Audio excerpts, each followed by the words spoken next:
Amen, amen, amen. Terry said Ladies and you looking gentlemen, fine today, welcome bro. to. Huh? Terry said you looking fine with a lot of eyes.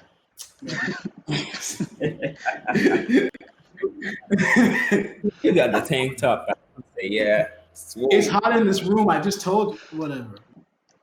All right, ladies and gentlemen, welcome to episode 3 of the Men of God podcast. We got some fire topics on the docket today, so without further ado, let's get it started. Mr. Kanye West dropped a new song this week. I don't know. Did y'all get a chance to hear it yet? I heard a part of it. I It heard sounded good from what I heard. All right, what y'all think about it? Like, if like in the grander scheme, I guess, like in hip hop or just Kanye and his career.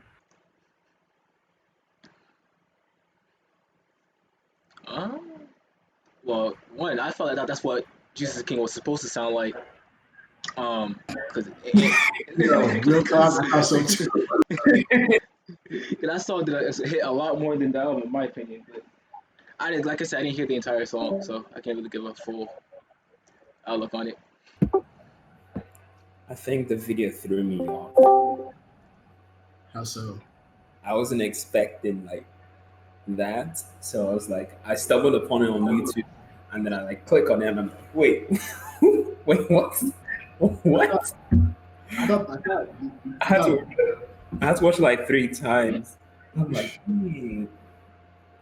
I thought that it was, honestly, I thought that the video was kind of tame compared to what. Well, I know Temme doesn't listen to Kanye like that, like his past stuff, but this is like a pretty tame video for him, especially when he was doing Life of Pablo and he made the video for Famous. Like, this is pretty tame for him, but I liked it. I think, like what John said, this is what Jesus King was supposed to sound like. But if this is like his redemption, I guess, then it's a good way to start. It reminds me a lot of Jesus, like, which is weird because Jesus has a very like dark sound to it. But if he's using that dark sound and using God as a subject matter, it could be cool, I guess. Like, Right. No one's done it before. Like, no one has done it before, so I guess it's a new frontier for him. But so, like, is Kanye like? Would you guys call him like a Christian rapper now?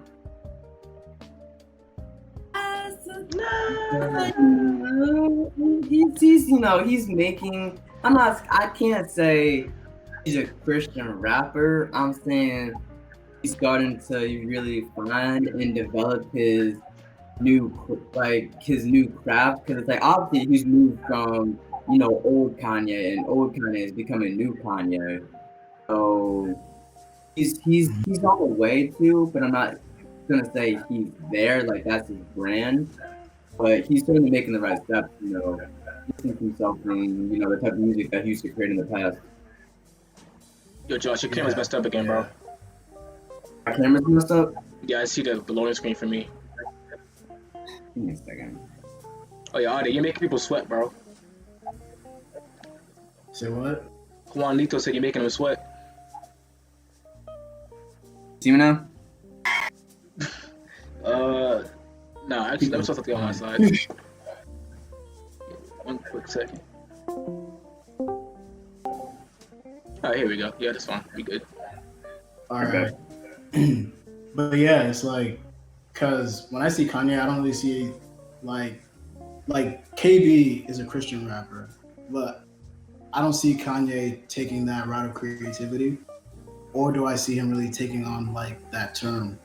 I just see him making music like that reflects what his mind state is right now, which just happens to be God. So if that's what it is, then that's what it is. But do y'all think this will like spawn a movement of like gospel rap or something? Because with everything Kanye's done, there's always been like a generation afterwards that's done what he's done. So I don't know if this is going to be like a one-off and he's never going to do it again, or this is going to be like something that other artists take off on, because we already have Christian rap, but not like this. So I don't know what it's going to spell for people that want to make rap music in the future. I mean, when you say other artists, you mean like other mainstream artists, or just other Christian artists in general that's already there? Just like, well, both, because it's like, especially for the mainstream artists, like without without 808s and Heartbreak, there wouldn't have been inspiration for the current artists that we have right now. Like there wouldn't have been a Drake or the Weeknd without 808s and Heartbreak. But now, especially since Travis Scott was featured on that song that he dropped, and Travis is like the voice of the youth right now. Is that gonna like push the youth more towards God, or like make other rappers that he collabs with talk about God and then push people towards God? Which is, I mean, that's good if it is, but I just I don't mean, know if that's like the. in the music industry, like the act, because it's different. Because what you're talking about, it was a musical like genre standpoint, but now we're talking about a religious standpoint, which is a very wide and varied topic compared to just a musical style that he also influenced in the rap music in the rap industry. So like, of course, Travis is Travis, but you never know if he really meant what he said. He could be on the song just to be on there, you know. And I heard like there's a lot of iffiness with the different musicians in the music industry, anyways, when it comes to like God, Satanism, and everything else under the sun. So it's really it's kind of iffy when it comes to that section of just rapping about it. Yeah, I mean, when it comes to like Yeah. when it comes to like mainstream and Christian rappers, mostly towards like mainstream, you have to think about like if they really want to do this. Because in Kanye's perspective, it's like he, with like all the stuff that was like happening with him, he didn't really have any, what's the word? There wasn't any like consistency with him. So when he wanted to do something new, it's really not like he had anything to lose or was afraid of losing everything. So he just went and did it. But with all these mainstream artists, if they do something like this, then it's like more people are worried about their brand and how they'll be perceived than rather doing something new and if it's the right thing to do in God's perspective. So with Kanye already was like, all right, I'm doing it. But with these guys and these women, it would probably take them, a little longer to hop on that train if they think that it's something to do later on. Yeah, I feel that. And the weird thing about it too is that the artists that he's collabed with, they're either gospel artists or secular artists that know about God to an extent. Like Travis is a Christian based off his past music that I've heard. He shouts out God for his success and stuff like that, but he's also like, a lukewarm Christian too. So, versus when you go to like when he collabed with Pusha T and No Malice on his last album on Jesus King. Malice right now was turned from a secular artist to a Christian artist, and Pusha T is in the same vein as Travis. So it's weird because it's like it's not like these artists don't know God. The hard thing to do now, or not really a hard thing, but the interesting thing to see now is, will they take that knowledge of God and like push it further? Like will they become more devout in the music about it, or will they become more like outspoken about it? You know what I mean? Yeah. I mean, mind you, Pusha is a part of Kanye's label, I believe, and they've already been close friends, so it kind of makes sense that they make a song together, anyways. Not too far fetched. Yeah. It's the Pusha T is the president of his label, so it would make sense. But it's also weird because I don't feel like he would just pick somebody to have somebody on the album. I feel like he would pick somebody for a feature, call them up and say like, how do you feel about talking about God on this song? Like in the Christian rap community, it's very like exclusive. Like you really only feature like either Lecrae, Andy Mineo, KB, or like Gibeon. Like you never really branch out and like bring in secular artists, even if they don't talk about guns, money, sex, whatever. even if they just talk about God, there's never that crossover. But I feel like Kanye could really push this crossover because he has the power, he has the musical ability, he has the musical repertoire for it, and he has the clout for it. Who's gonna turn down a Kanye West album right now? No one. Of quite a few people, but I mean, yeah. Right now, but Some people won't, but it's enough that they would that he'll go for it. So what?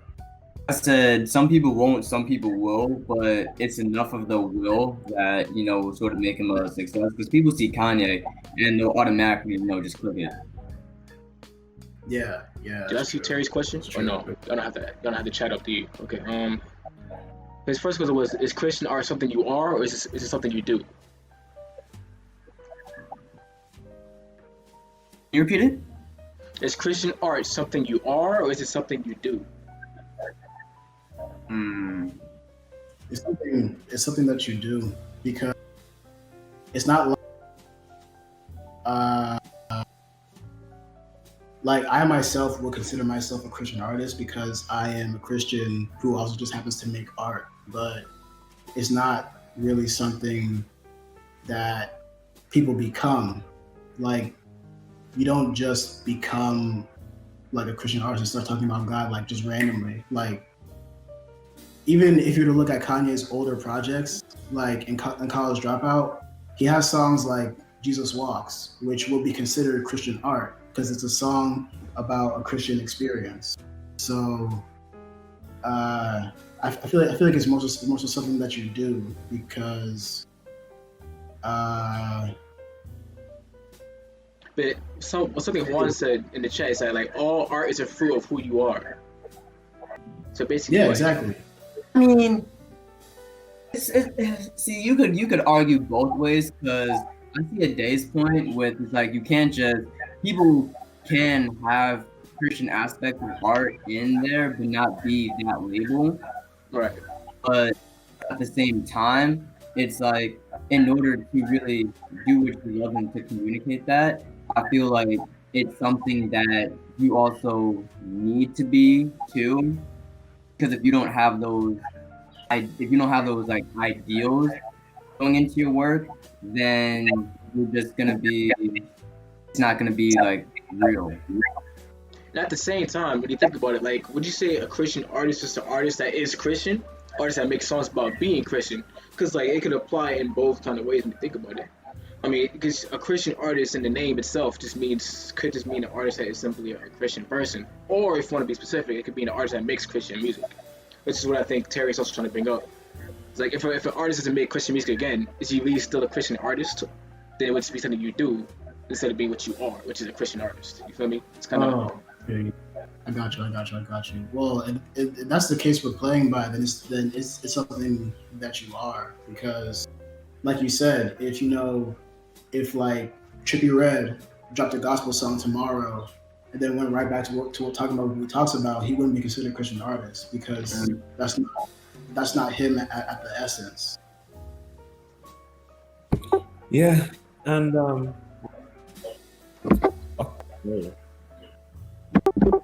Alright, yeah, I was bugging. Yeah, so I think what makes you a Christian artist is what Colossians 3:17 says.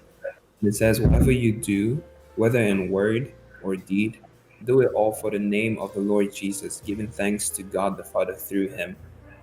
So it's like we all have like art, but then it's like, are you doing it for the glory of God? That's what makes you a Christian artist. So that's where like the name Christian artist. So yeah, you are just a Christian who is an artist. And what makes your artist a Christian artist? Because you're doing it for the glory of God. Yeah, exactly. And here's my thing too about Christian art, because I feel like a lot of times the church pushes a certain kind of creativity. Like,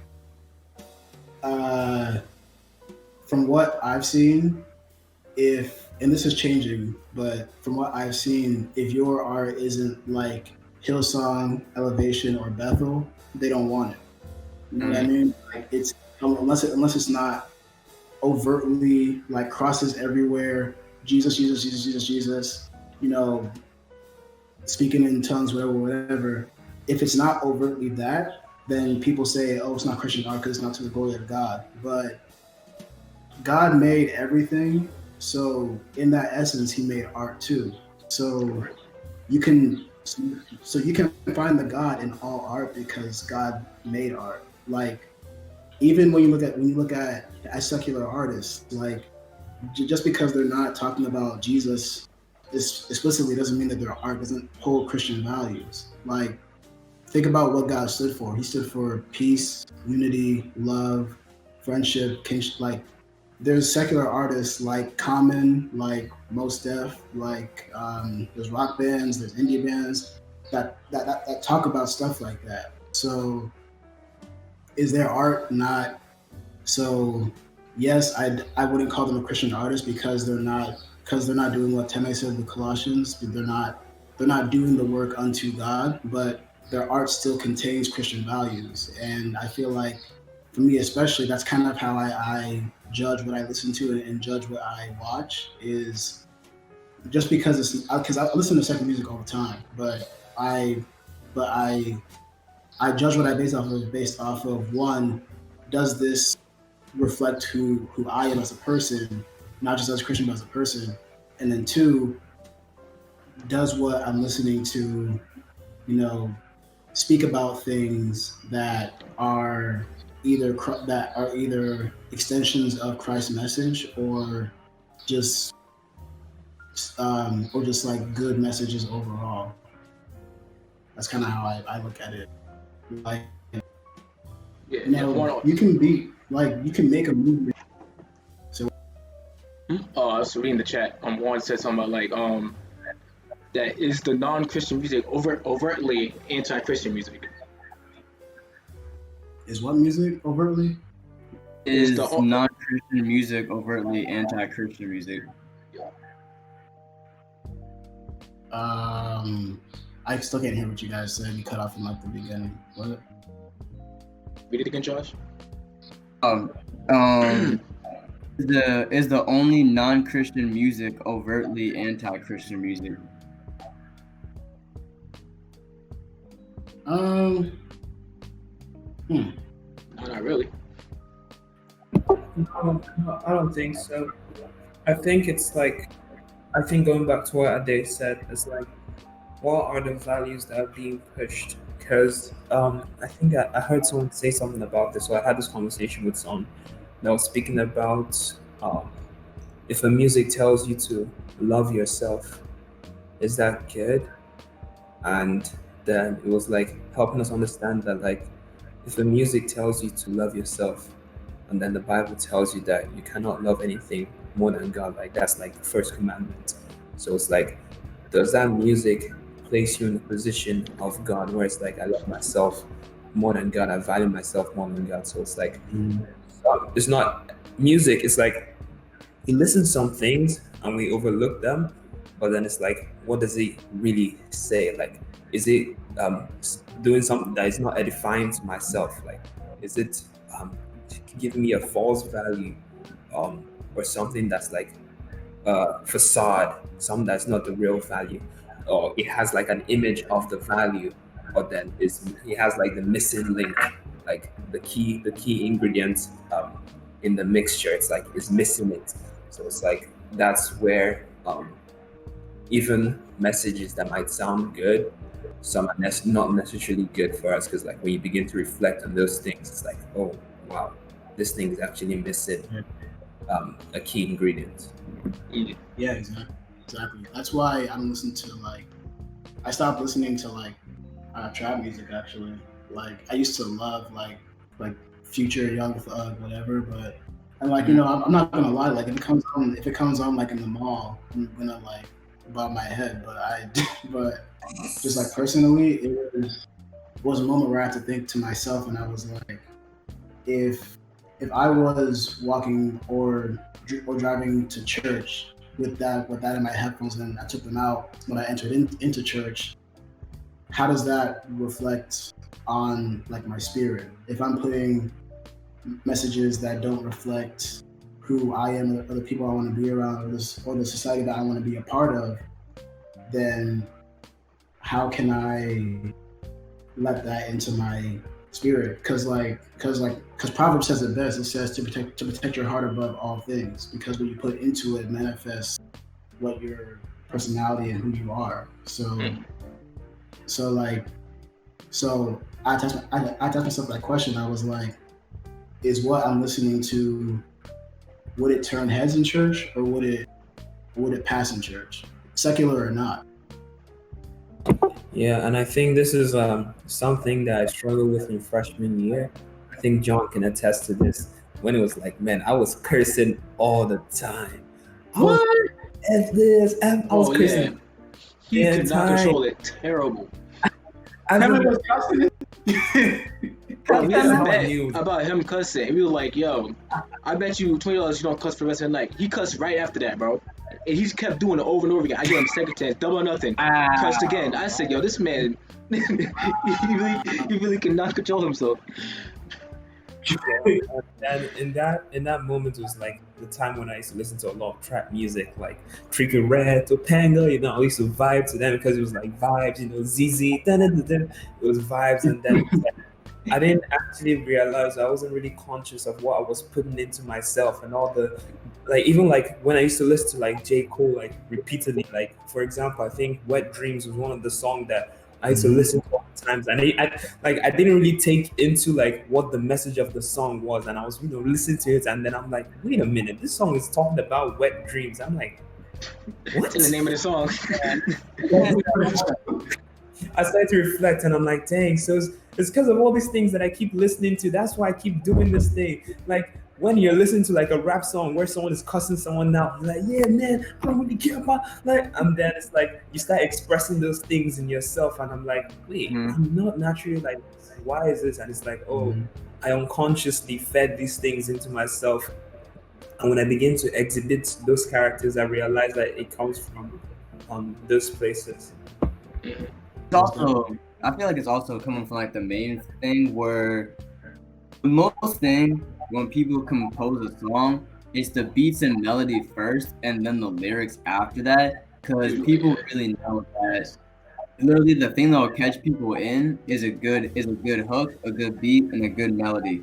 And then it's like when you bop your head to a song, when the song starts playing in the mall, as a day said, you hear it, you start bopping your head. You don't bop your head to lyrics, she'll be going like, nah, you bop, you bop the beat, and it's like, okay, because this is the vibe right now.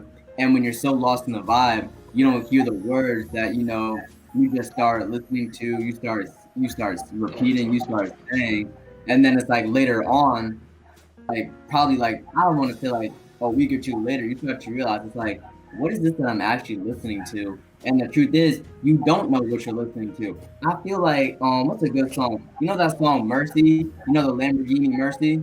Bro, that's my joy. Mercy. You took you so thirsty. Yeah, I know. I want to ask you something. Do you know what they're saying from the beginning of the song when they first open it up? Like a sample? The first that part. Yeah. It's like when I first listened to it, I'm like, what are you saying? Because it's like I really got confused on what they were saying. And my aunt, of course, right next to me, she's like, nope, I don't want you to listen to anything that you don't know what they're saying. Because it's like, it's true. It's like I could be saying something totally off course, but I would never know since it's like, and then the lyrics after. I feel that. And it's like, but then that begs the question, could you use a sample like that or something that might be from like something that isn't Christ-like at all, and then use that same aesthetic and then talk about God or talk about something that is Christ-like in that? All right.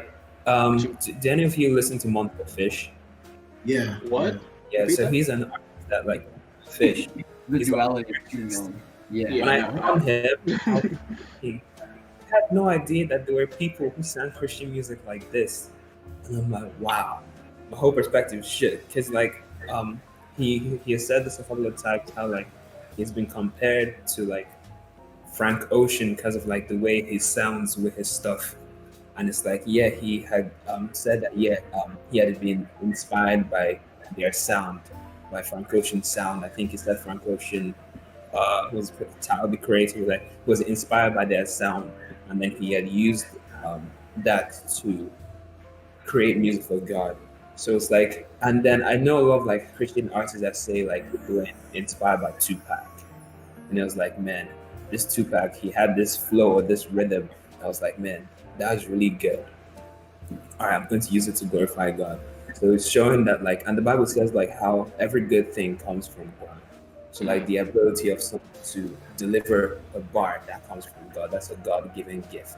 So it's like left to like, are you going to use the gift that God had given to you to glorify Him, or are you going to use it for something else? I mean, the thing about music is that you gotta understand that like no genre is really bad when you think about it. Cause think about the history of hip hop. Hip hop back in, if I remember correctly, the '60s came from jazz, straight off from jazz, and it became hip hop.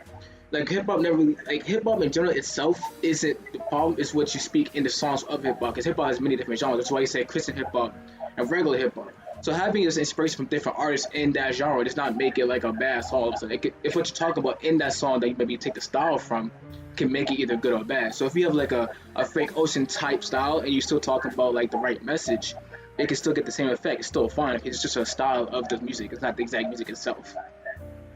Exactly. I think the problem is a lot of people use like Christian music, like Christian rap, Christian rock, Christian metal, whatever, as a substitute for hip hop, for regular hip hop, for metal, for rock, whatever. But it really all depends on what they're speaking about. Like, you know, just because Joey Badass isn't talking about God, does that mean that he's a bad artist? Like he talks about like prison reform, social consciousness, elevating yourself, like self love, things that and you could say the same for like people like Kendrick and J. Cole, which funny enough, J. Cole is a no, not J. Cole. Kendrick is a, and I'm gonna wrap it after this because we gotta talk about all the topics. But Kendrick Lamar is a devout Christian. Like in his interviews, he's talked in not in the song, "Sing About Me." Sing About Me, yep. Yeah, like the last part of that song is him getting baptized and saying the sinner's prayer.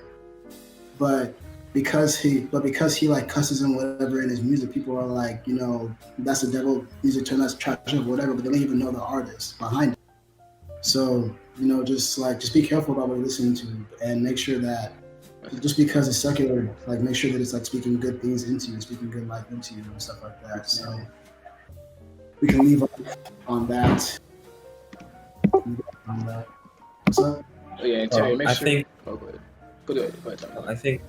Continue. Oh, I'm continue. Oh, Yeah, I was okay. gonna say like you said that you listen to music that are problematic. Well, the lyrics are that are problematic. And he acknowledges that, but he disagrees with the messages. But they often just music he enjoys, which I get that because I have songs that I enjoy, which like it's some hella toxic. So it's like I don't agree with what he's saying. Like, I don't condone it. But I'm like, it's like what I'm saying. It's like, I don't condone these actions, but the song bops. But I get that. Sometimes you can avoid certain songs like that. Oh, forgive me. I'm looking. It's like, God, please, just one time. One time for the one time.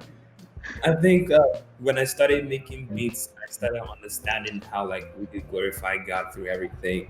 Because like I'll pick up a beat. Like this one time, I made this one random beat, and I was like, "Oh, this is hard." I could feel the Holy Ghost when I'm making this beat. Like, man, I can feel the presence of God when I'm making this beat. Like, because I chose to make this beat for the glory of God.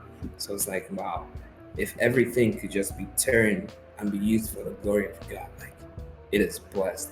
Kind of like, I think that kind of reminds me of how Kanye West in like the what's that thing called, Sunday Choir, like the album, how what they did was pretty much flip a lot of songs and used it to glorify God, and they flipped and it said no, and like that, pretty much that was their whole vibe where it's like, no, we're going to take this out of here and then use it to glorify God because everyone vibes to this. But then now we're going to use it to glorify God instead.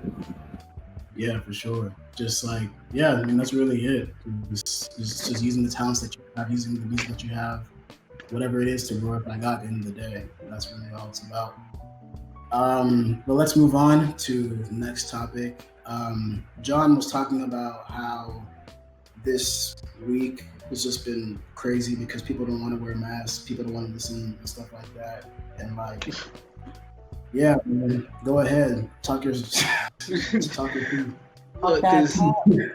Because like how I see it is like it's just a simple. This is an article of clothing that you just put around your mouth and nose, and people making it seem like it's something so much bigger. Like this entire time they'd be asking you for the most simple things. If you want to go outside, go have fun, right? Just put a mask on. And it seems to be the most complicated thing for people to understand. Oh no, it's not gonna kill me anyways. 99% on recovery rate, and it's like, well, it's just for you to be cautious, okay? It doesn't matter if you. I'd rather not catch it in general than be like, you know what? I'm gonna catch it. I'll be fine. Like, you know what I'm saying? Like, this is like, it's just a mask. It's really just the most simple thing ever. But for some reason, like, Americans are just outraged about just having a mask on their face. I can't breathe. Like, bro, really? Like, come on. Like, it's not that serious. it's really not. Yeah, it's like what I hate is when people try to. We talked about this before you went live, but I hate when people try to talk about, you know, how this is like anti-Christian, like me wearing a mask, or how like that woman in Florida that was like, you know, you just gotta let things breathe, and that's why I don't wear underwear. Or like that other woman who was like, God breathed breath into man, so why am I restricting God's breath from being breathed into? Like, just stupid stuff, man. Like, what are y'all talking about? I mean, see, like, it's not that hard. It's as John said, it's an article of clothing, but it's like for some reason they're taking it like they gotta put on the whole 2319 costume from Monsters Inc. Like, bro, no, we're not. It's like we're not asking to like fully quarantine yourself. Just put on like a mask. It covers from here to here, not from your mouth, but from your nose. Because I see people wearing their mask on their mouth, and I'm like, what's that going to do? You're still breathing. It's like come on now, be better. Like, honestly, like, don't be Florida. Don't be the person that Florida is. Don't do it. Cause like it's literally equates basically wearing a glove. Like, say you're doing a lab, right? So you wear gloves for what? To like watch out for chemicals spilling on your hands. Does that mean the chemical is gonna spill on your hands? No, it means it could spill on your hands. So just in case, you wear the gloves in general. So we're not saying that you're gonna catch corona if you don't wear a mask, but there is a chance you could, a higher chance. So it's just like put a mask on. You know what I'm saying? I feel like people are also mistaken that like the problem with corona wasn't that it's killing everybody, it's because it's spreading extremely fast. And we're trying to stop it from spreading. If people are missing like it's not gonna kill me anyways, okay, but do you still want to catch it? No, it's spreading faster to make it a problem. But for some people, not understanding. Honestly, this is the reason why the United States is still defending from wave one, if wave one ever stops, while other countries are on like, you know, wave two. And it's like, come on, it's like for some reason we think that we're so amazing that we don't have to do what other countries do. Like, we could go out, and there was like an old picture of, I think it was like a lake where like there was like I really think there was like more than 300 people just chilling in a lake together with like inner tubes, and I'm like, yeah, exactly. I was like, what is this? It's like y'all are asking for this instead of being inside. Doing what we're supposed to do. There's a reason why Florida had 1,000 cases in a day, and Arizona, and unfortunately Texas. I'm so sorry, Kanye. I'm so sorry. Oh yeah, you gotta be careful, bro.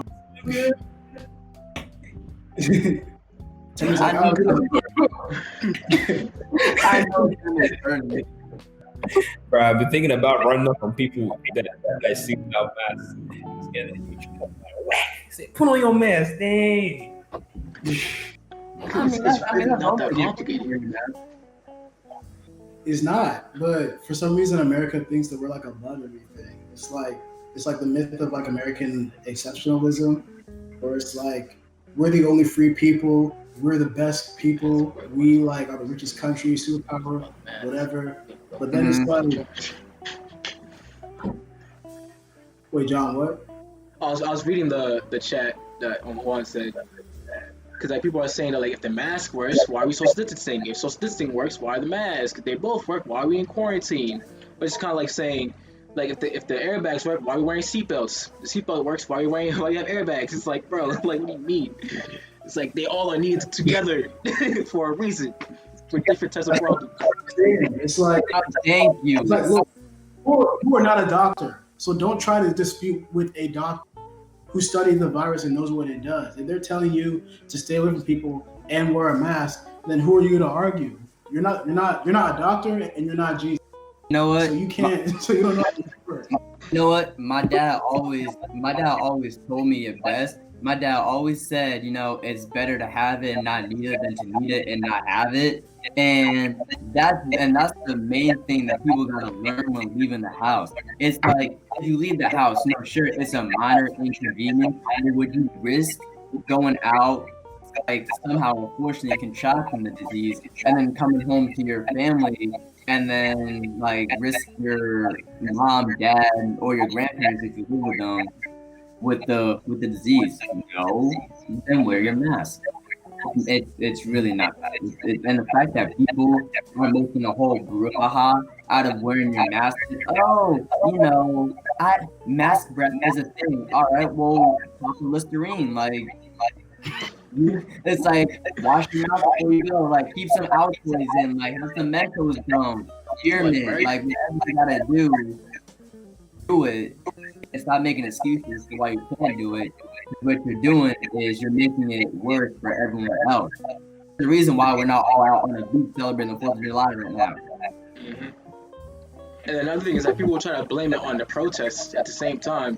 They be like, well, they're not social distancing, but it's like, bro, it's been spiking before the protests really began because we opened up too early. So it's like, I mean, you can't say, oh, that protest, they're not following social distancing rules either. It's like, that wasn't really the reason for spikes. I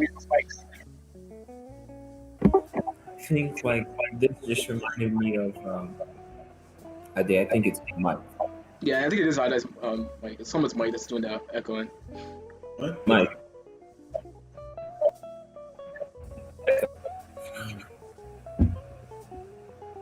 Okay, I think we're good now. Yeah, you gotta mute yourself, boy. Is it good No. now? All right, hold on, let me put my. Good boy. Good boy. Go ahead, Tim. Man. Like really talking down to him, like yes, killing that. I think like this just reminded like the whole thing of like people saying that I will not wear a mask, that is against like God, and it kind of reminded like it just hit me the temptation of Jesus and what the devil told him. It was like, if you are the Son of God, throw yourself down, for it is written, he shall give his angels charge over you, and in their hands they shall bear you up, lest you dash your foot against a stone. And then Jesus said to him, it is written, you shall not tempt the Lord your God. And it's kind of like, man, a lot of people take the Bible and say, you know what, God is protecting me, so I can do whatever I want, you know, I'm protected. But that's like, Jesus, the devil told him, throw yourself down, you know, you're the Son of God. God is protecting you, so he won't let your foot dash. And Jesus' response was like, thou shalt not tempt the Lord your God. So it's like, are we moving in ignorance that like God is protecting me so I can do whatever I want? No. Make the right decisions, do the right thing, and God will protect you in the time he sends you out. So it's like, if God sends you out to a place, for example, God could send you out in the midst of the whole coronavirus and tell you to go do something. And if you do that, yeah, he will protect you. But if you move out of your own instinct and out of your own selfishness and say, yeah, I'm just going to do God to protect me, it's like, no, that's tempting God and putting yourself in danger. And that's why you have a lot of people that say, but I thought God was protecting me. and they end up getting the coronavirus. No, you made a stupid decision, and you're tempting the Lord your God. Exactly. It's like I feel like it's not only stupid. It's just being selfish. It's just like I don't want to be inconvenienced, so I'm gonna do what I want to do, and then the rest of you have to suffer. And unfortunately, a lot of people have that similar mindset where they don't want to be inconvenienced by the smallest detail that can really just benefit. Because if everyone literally just wore their mask and literally just practice social distancing instead of having like block parties or going to like your nearest like I don't know, your nearest beach and like hanging out, then we really wouldn't still be in this. But since people want to be selfish with their decisions and do what they want instead of sacrificing a little bit of their own pleasure for the greater good, then this is where we're at now. And I feel like people are mistaking. Oh, go ahead, yo. Sorry, which is like, and if we're gonna, bring the Bible into it, the Bible calls us to not be selfish and to be humble and to love our neighbors and let ourselves to the needs of those around us. So, if you're not wearing a mask, then you're essentially going against that because you're not taking people into consideration. You're being self-centered and you're not being. So check yourself. And people are like mistaking like fear for being cautious. Like I don't think people are really like afraid of it. People are just being like, okay, it's gonna be just to be safe, I'm gonna wear this mask. Just because I'm wearing a mask and be like, oh man, I'm scared, go outside, I'm scared of the corona. It's like I'm sometimes trying to be like a little extra safe just in case, But of course I know that like if I catch it, I have a low chance of dying. I mean I know that. I'd rather not catch it in general. So you know what I'm saying? So it's like I'm just being cautious just in case not to catch it. And people think, oh, you're being controlled by fear, which is not really the case. It's just being cautious, just making sure. I feel like anytime I see anyone ask the question of like, why should I wear a mask? I'll ask, why should you brush your teeth? Why should you wake up in the morning? Why should you take a shower? Like, I'm like, dang. If I start thinking about that, why should I? Why do you look both ways before you cross the street? You don't have to, but it's like you do it so that you'll be safe. Now it takes less to wear a mask than it does to look both ways before you cross the street. Because it's like you're literally got to crane your neck this way, crane your neck that way. But it's so embedded in us that we automatically do it, and that's how wearing a mask should be. It's like it's literally so easy enough that a baby could do it. Not saying that you should mask up your babies, because don't do that. But just it needs to be built into your system as soon as you go outside to wear your mask. It's like I think our governor, he just made it so it's mandatory again. The fact that we have to be mandatory again to wear a mask in Philadelphia is like, come on, like you obviously weren't doing it in the first place, so we had to make it mandatory. So that's just what. So we're not children. Like we shouldn't be having to be yelled at to do some mask on. It's like we shouldn't have like a daily reminder. Hey guys, you see your mask over there? Oh, don't forget to wear that as soon as you go outside. It's like, no, like you're not our moms. You're not packing our lunch for us anymore. We should be conscious individuals and really learn how to put on a mask. For real, it's like Juan said. Like Juan said that not putting a mask on directly affects other people too. So like it's not only affecting yourself, it could affect other people as well. So let me ask y'all this then: how is it not mad selfish for colleges to be opening for fall? For college? It's so I think it's still salty. Okay. No. Talk about it. Let's go ahead. I'd be salty if it was coming out of my pockets. Before we go into that, let me just say one thing that I heard on Twitter. Now, if Kakashi from Naruto can wear a mask for all that time, then it's not hard for you to pick up a mask and put it on your face. Come on now. Kakashi asked for 700 episodes. 700 episodes. 700 episodes. This man wore a mask, and you can't do it for 5 seconds. You ought to be ashamed of yourselves. Obito is frowning. Number one. Number two, I know I would be just as salty as the day is if I was paying out of pocket to open up university in the middle of this right now. That's all I'm saying. So let me explain my plight to. You could have said you could have said my current predicament. Go ahead. So picture this, right? In May, Temple announces, "Hey, we're going to reopen, and we're going to have this like new altered system where it's like a hybrid of classes, half online, half in person.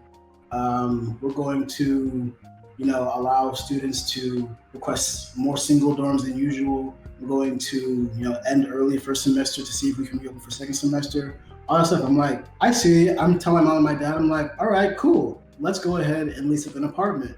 So then my mom and dad are like, no, you should chill on that because we don't know how it's going to happen. I'm like, bet.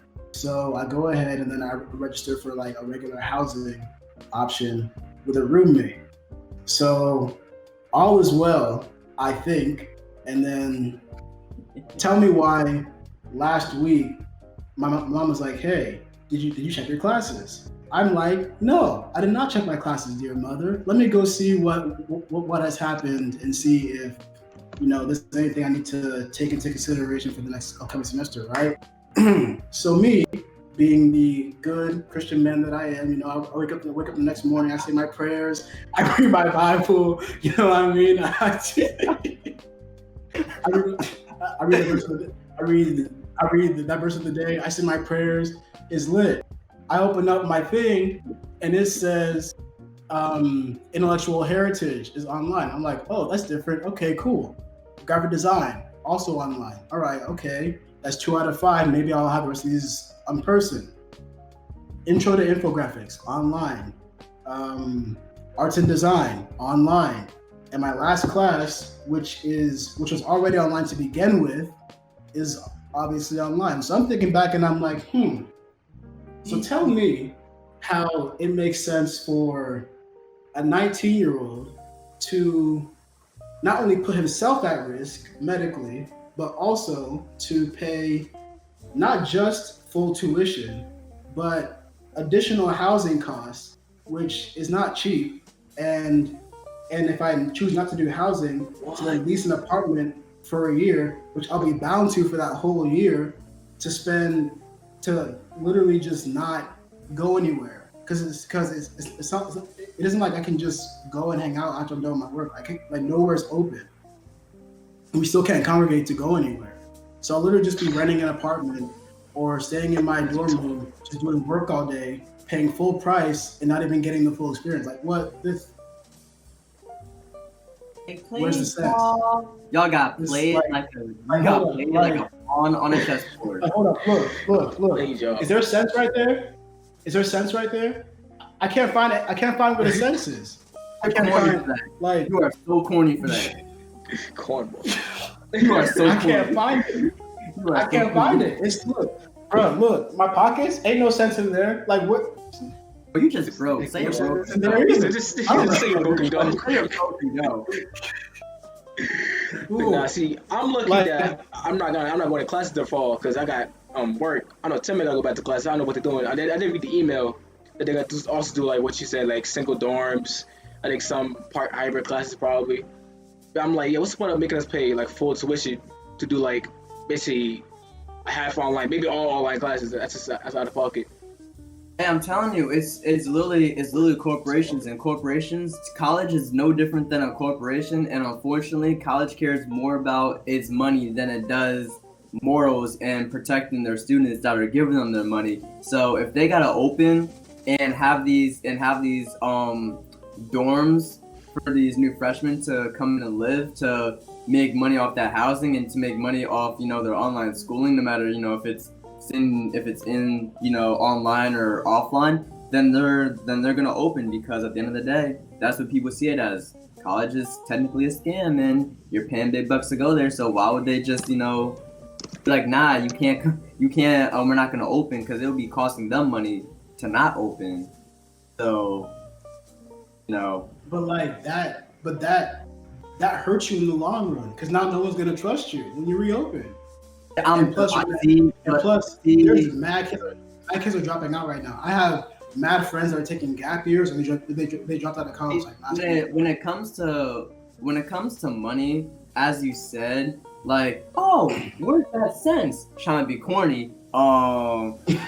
They don't got sense. They don't have sense. All I see is dollar signs. Like that song right there.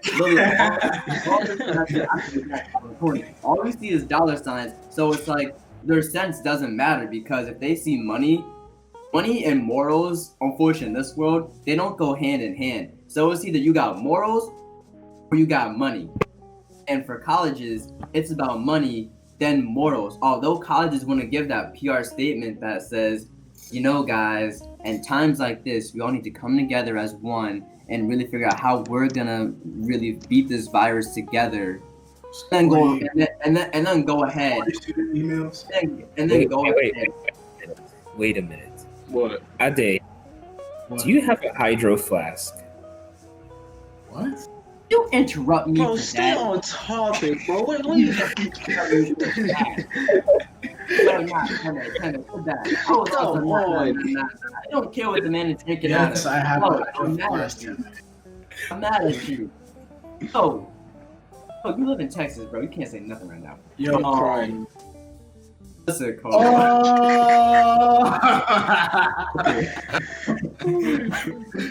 As I was saying before, I was really interrupted by Sammy Cheeks over here. What was that?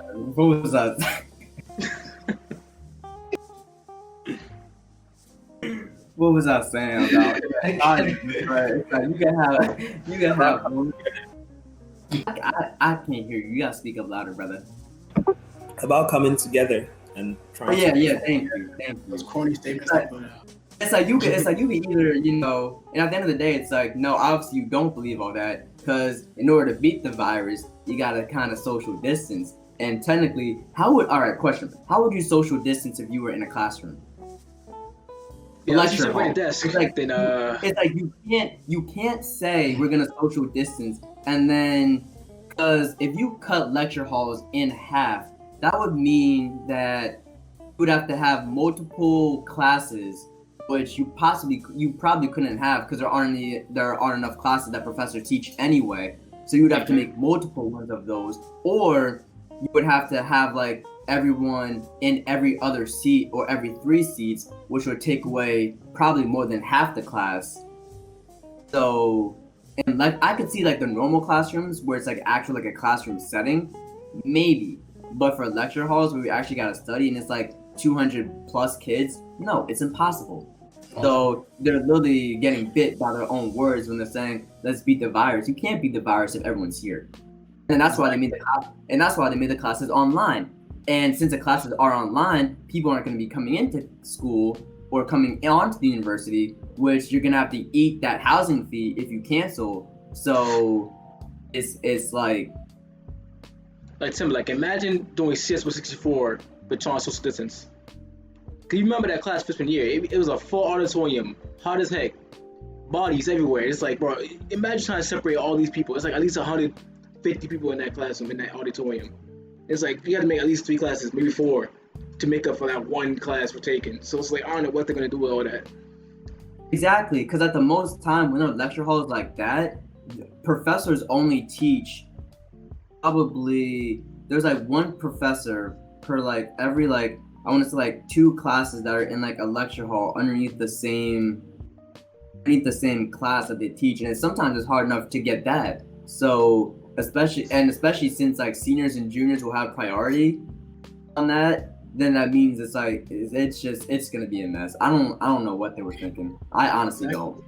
And a huge part of the college experience is the social life. And if there's no social life, then there's like no other opinion. I can see why gyms could be are closed, because obviously that's literally like that's a cesspool for COVID. My games are gone, bro. Oh, I gotta get all back again. I hate you so much. Man. And then you have the libraries that will probably be closed. But then again, and the tech centers.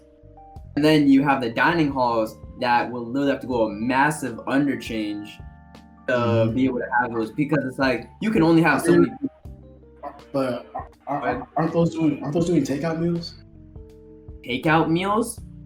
Yeah, that's what I saw. Instead of like having kids sit, they're gonna like have, like, you know how in Nope. Stop talking. That's stupid. They're done. No, they're done after that. I heard takeout meals. I quit. What? Yeah. All you, bro. Like, you know how, all you can, like, you know all how, you can eat. exactly. Well, like, you know how there's that entrance on Morgan where you tap in. There's gonna be like huge piles of like to go plates. You just take one with you. Damn. That's Right. great. And it can all be yours for $40,000 a semester. Think I was I don't know what living they were basically off campus and like we're going to a shelter to get some food, paying thousands of dollars for that, Be bro. the most stupidest idea. I mean, I get it. I truly do. You're really trying to see.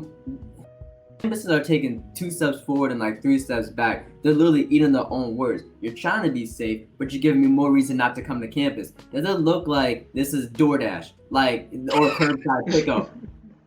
I'm not gonna lie. I'm not gonna walk out of my dorm just to come over. It's like part of the college experience is eating with your friends. Like, and then you gotta go back to your dorm and eat. Bruh, nope. You by yourself. Remember wing night? You can't have Morgan Hall wing nights anymore. Nah, it's this time to go. Nope. Sorry, Temple. You graduated, so you ain't gotta do this no more. I got 3 more years. See, I'm happy I graduated. At the same time, try searching for a job in 2020. I would give my position to me your position. Yeah. I would rather have a hard time figuring out my next class than having to figure out what's my next lifetime gonna be. Count yourself lucky. Yeah, Number you're right. one. Put yourself in my shoes. I ain't trying to have this. What's up, Tevin? Go ahead. Just good, bro. Life is easy over there, bro. They give So you free gems. You know. Where? We go where? Jail. Jail. Yeah. Damn it. On the very bottom of places that I will go, there was -1. How we gonna social distance in jail, bro? Again, bro. Like, all right. See, You got a roommate. again, United States, they're focused on. I want to say they're focused on prison reform. So, if their main thing is to send people to like jail and hope like they're reformed, number one, why aren't you thinking about the prisoners during this time? Because it's like there are some people in there that shouldn't be there. And you're literally having this entire COVID thing. I really want to know if anyone thought of them. Like literally. That's all I want to know. But it's weird too, because it's like, how did the prisoners even get corona? Because they're not interacting with the outside world, unless a guard got it and like sneezed on somebody. I mean, keep in mind the 13th Amendment basically allows slavery, so they're probably outside doing work and some catching from somebody. Yeah, true. Yeah, you could. Yeah, they go outside.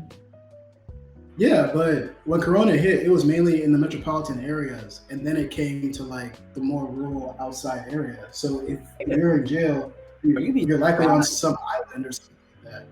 You'd be surprised. But back to the main thing, nah. College, you might as well take a gap year. Honestly, boss may not the best thing to do. Literally, they're gonna do in spring. I don't know. Yes, that's what Terry said he's doing. My parents won't let me do that. I see.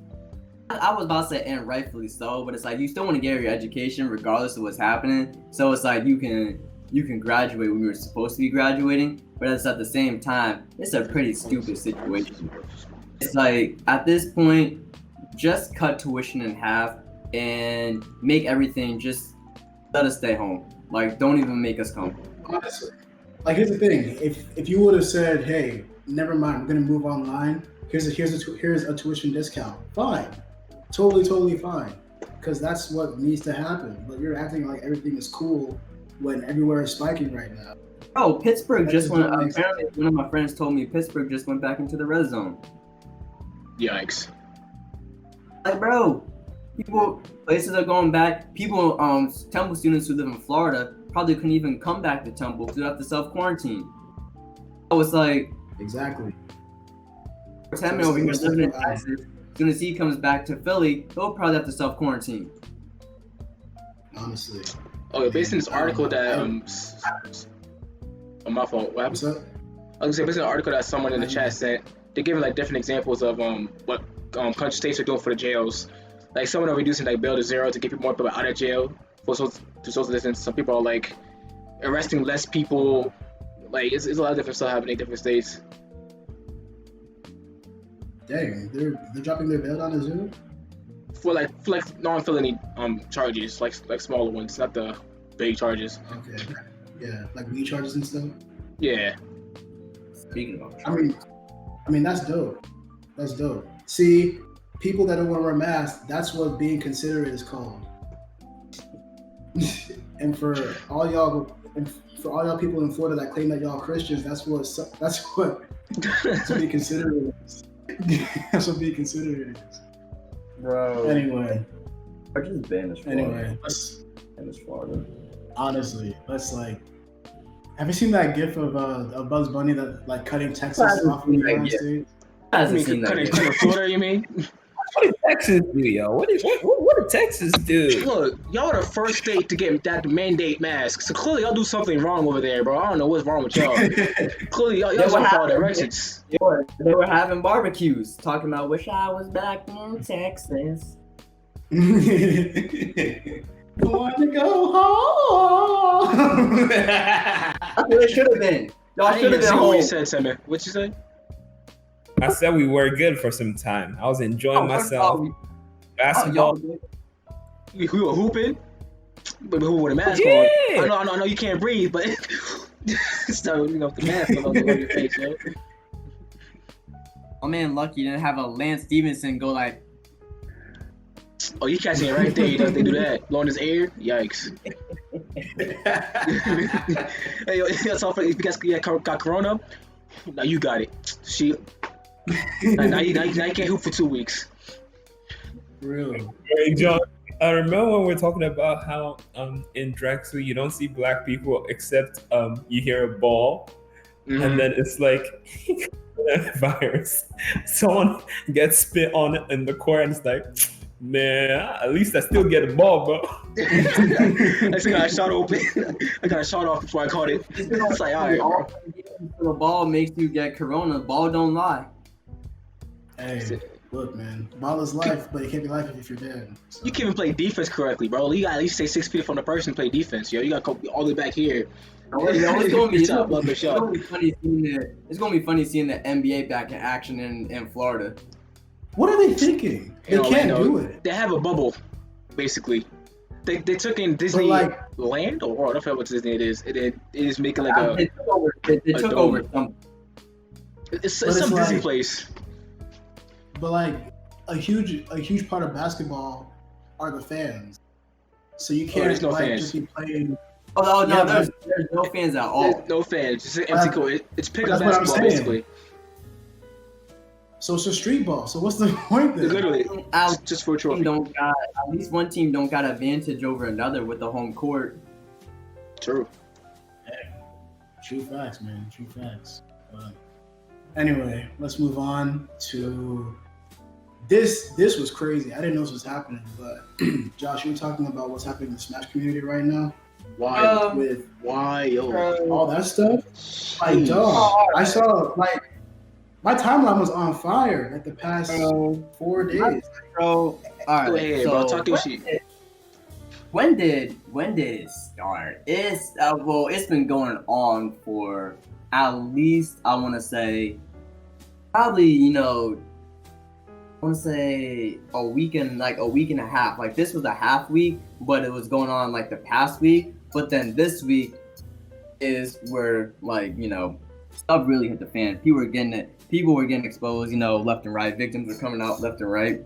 And you know what?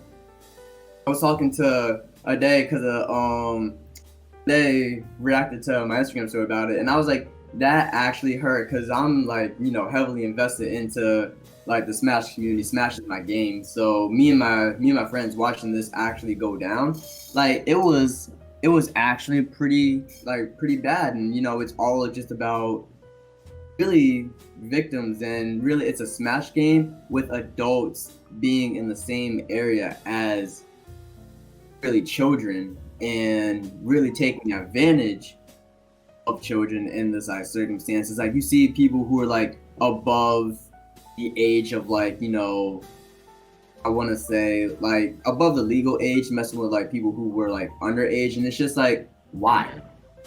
Like honestly, why? Like people who are big streamers, big commentators, like pro players in the game, you saw their names getting name dropped left and right. It was like The CEO it was of like Evo. Wednesday. What? The CEO of Evo. So what? Yeah, The like CEO Yeah, even him. Yeah, CEO of Evo was apparently he had his like skeletons, and I'm just like, you know what? I'm heartbroken, but at the same time, it's like I'm glad this is coming out so that we can weed out the people and make the community like a better place. But at the same time, it's like to have this really happen. It's like, bro, as I said on my Snap story, it cost you. I mean, Instagram. It cost you $0 to not be a predator of any kind. Just say no. Like if someone's getting too friendly with you and you realize you're older and they're so much younger, stop. Really stop. It's like even Nintendo took notice of it. They released a statement, so apparently like, they're watching. So it's like at the same time, it's like all right, it's like they know what's happening. We know what's happening. So it's time to really just hopefully, legal action. Some of it's taken because this stuff just can't be like unnoticed. But it's like you have to take a look at like the video game community and how it treats children and like women, because when women come in, like apparently all sense is lost because people are like, oh, there's a video gamer who happens to be a woman, oh, like shoot, let me start like eyeing her. And that's when it's like, no, it's like if they're uncomfortable at a venue, it's like, are you really gonna be that person and just like keep on trying to like instigate or come on her? No, stop. So that's how it started. Yeah. I mean, it's for those watching that don't know,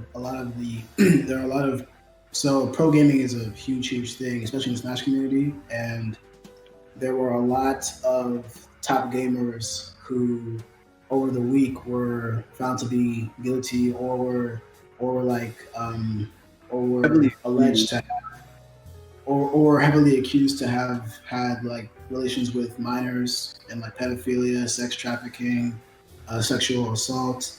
Just the list goes on and on and on and on. And I can't see pro gaming ever being the same after this. Like there either has to be like some kind of age requirement, or there has to be like some kind of constant monitoring of like your Discord or your DMs or something like that, because all this was happening behind the scenes. Honestly, it was like after it was at after parties. It was because some venues had some pro gaming events have like an alcohol area, so it's like you gotta like remove that because people drink and lose like 5 steps of like their humanity and wanna act buck wild and go off the deep end. So if you gotta remove alcohol from venues, which is what a lot of people are talking about, then what, so be it. If some people are talking about splitting one section from the other, it's like adults on one side, minors on the other, and so be it. But the fact that it got to this point is ridiculous, and it's honestly making me sick to my stomach, because why should this even be a thing? Mm-hmm. But you whole wild about it is that like, cause I follow someone named Afro Senju. I don't know if y'all know him, and he's like friends with people in the Smash community. I love So like, and then like you talked about, I know he's friends with Zero. He's one of the pro gamers, and then like a lot of other people. I found it like it's not really only like the male gamers, it's even female gamers. So I'm like, damn, y'all doing it too? It's like the little 14-year-old boys. I'm like, yo, wildin'. Yeah. And I'm like, and I think someone brought up too. He's like, that like most boys won't talk about it because like at 14 they're like, oh man, this is a good thing, you know what I'm saying? They're like, technically it's not because you're 14, bro. Like, she's grown. And I was like, that's wild. It's like it's an entire fandom, and it kept having back to back. I've seen like more and more names, so I'm like, dang, like yo, the Smash community was like this. I had no idea. I was like, yeah, like literally yeah. Go ahead, Timmy. No, keep talking. I'll show you guys something. okay. All right, make sure it's all right because we trying to get in on Twitch. Facts. But Yeah. no, there's some like dirt, but it's like, yeah, it's like the wool literally got pulled over so many people's eyes. I know I was talking with like my friend group at Tumble that I met in like the game room because they knows I was in there literally almost religiously playing that game. So like we were having like a huge discussion about it, and it's like, and some of my other friends, it's like we honestly never knew. And the fact that it goes back to, you know, like manipulation, people were getting like blackmailed, people were like being like heavily like influenced by other people that they thought were like their role models, which brings up basically idolizing people versus looking up to people, and you know, really not meeting your heroes and really not thinking that this person is one way that you see on the internet, because apparently you never know what they could be doing. So when it comes to like idolizing, it's like you don't want to idolize someone because, you know, God says, you know, don't create false idols. So it's like, and that's one way to, you know, obey him, but also to protect yourself. Because if you idolize someone, then it means it's like you'll literally believe them and defend them to the bitter end, which is what I've been seeing a lot of people doing. And it gets like caught up, like you will blindly follow them and say, oh, you're my idol, oh, let's go over here and like have some friendlies in video games, which is, you know, just like practicing for like the tournament, and then like goes into like something worse, or and then you have, you know, just looking up to someone. It's like, all right, I looked up to you, but even then it still hurt. So the community is just going through like so much turmoil. We're talking about like what should happen next, what are the next steps we need to take, how can we make it safer for, you know, women who are gamers, and more specifically kids who are gamers. Because I remember when I was like going off to a place, my mom would always ask, where are you going, who are you with? And I would always think to myself, it's like, why are you doing this?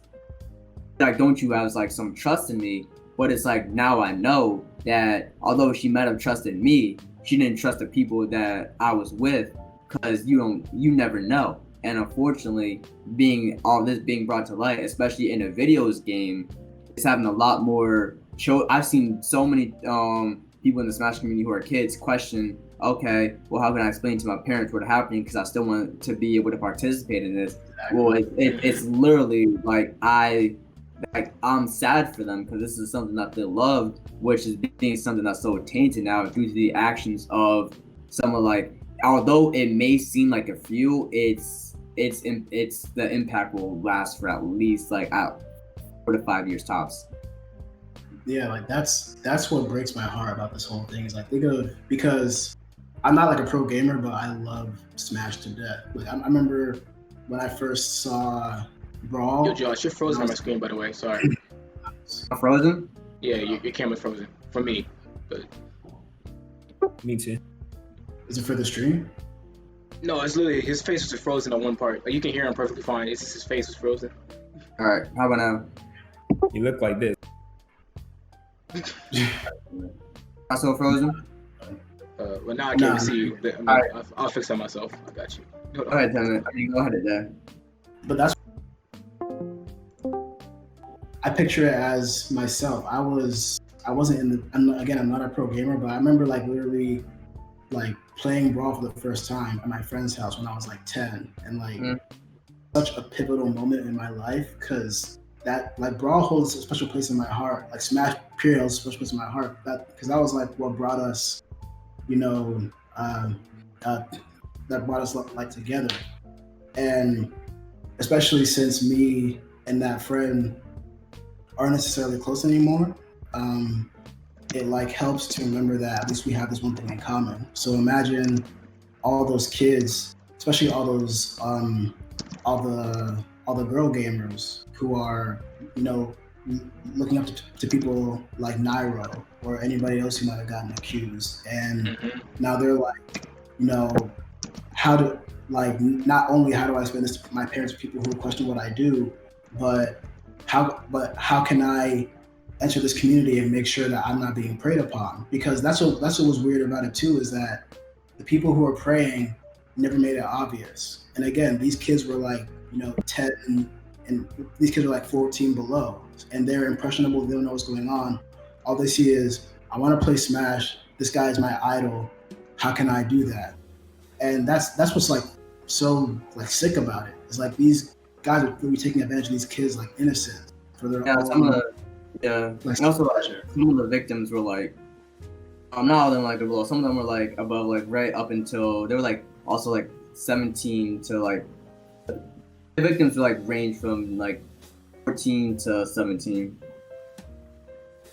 Yeah, it's just like, and it's like most of the times for like the women in the community, it's like they were it was mostly the men in the community who had the power, because they were big names. They literally had like every type of like hold in the community because they've been in there for so long, and they use that power to abuse that power to really get what they want. And I'm just sitting here like, you're this old, you have this career, you could literally find someone your own age.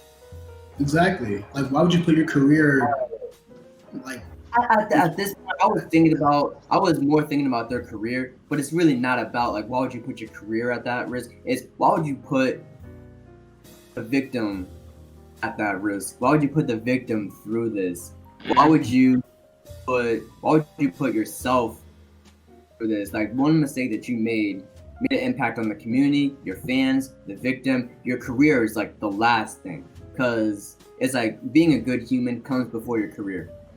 I'm 100% standing by that. If people talk about, oh well, I thought this wouldn't, you know, work well with my image, then if you care about how people think about you more than your impact that you had on the victim by doing this, then you should have never had that career in the first place, because you obviously don't know how to handle the power that comes with what you got from that career, and you're clearly don't know how to treat a victim, whether it be a man or a woman. But that's it. Straight facts. And it's also weird too, because if you recall, this isn't the first time something this is happening. Like, this happened last year in the Pokemon. Yep. Someone did mention that. I'm not. Yeah, I was about. Yeah, like it happened with King Nappy, and then like 2015, 2016, it happened again in the Minecraft community with like Basherverse and all those other guys. And it's always been the same kind of routine. Like, not routine, that makes it sound like it's You know what's the worst part about it? I looked up to the people in the Pokemon community. When that happened, I was like, all right, I'm done with this. I fled to the Smash community because I thought it was gonna be, I thought it was gonna be all right. Lo and behold, the place that I fled from, or that I fled to, was worse than the people that I fled from. So I literally, when this was going on, I was like, all right, like, this broke so much trust within so many communities. And there's a theme that goes on with this. It's adults playing children's games.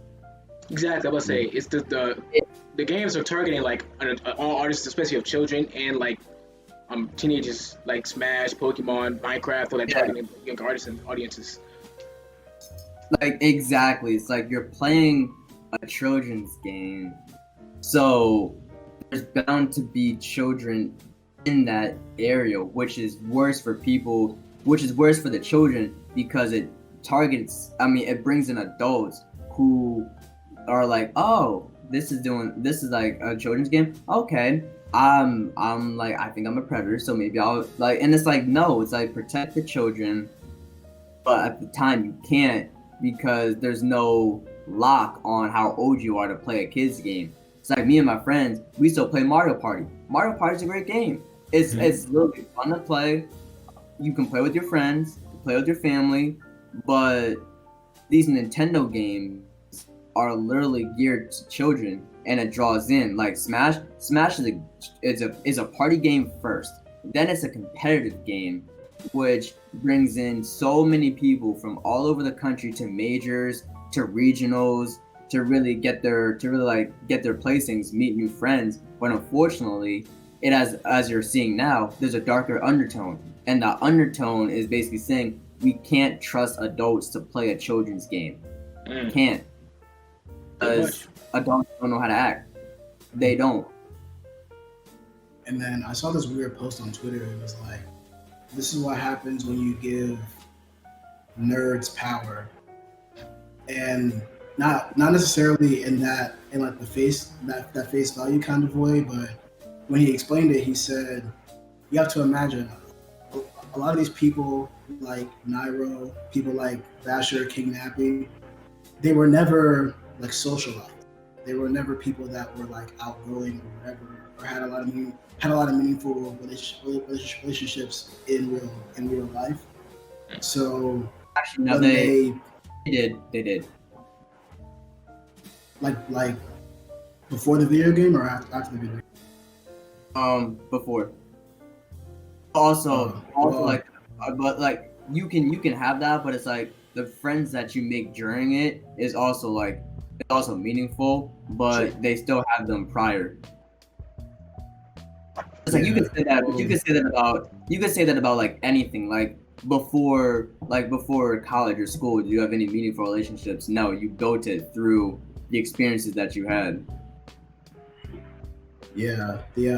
But the point being though is that this is that when you give somebody power on such a massive scale as that, and as rapid as that, then it gives off this facade that they're untouchable. So they're able to, especially when you have all these fans that are looking up to you, young or old, that gives you this complex, almost kind of like a god complex, which again plays back to the Bible talking about having no false idols.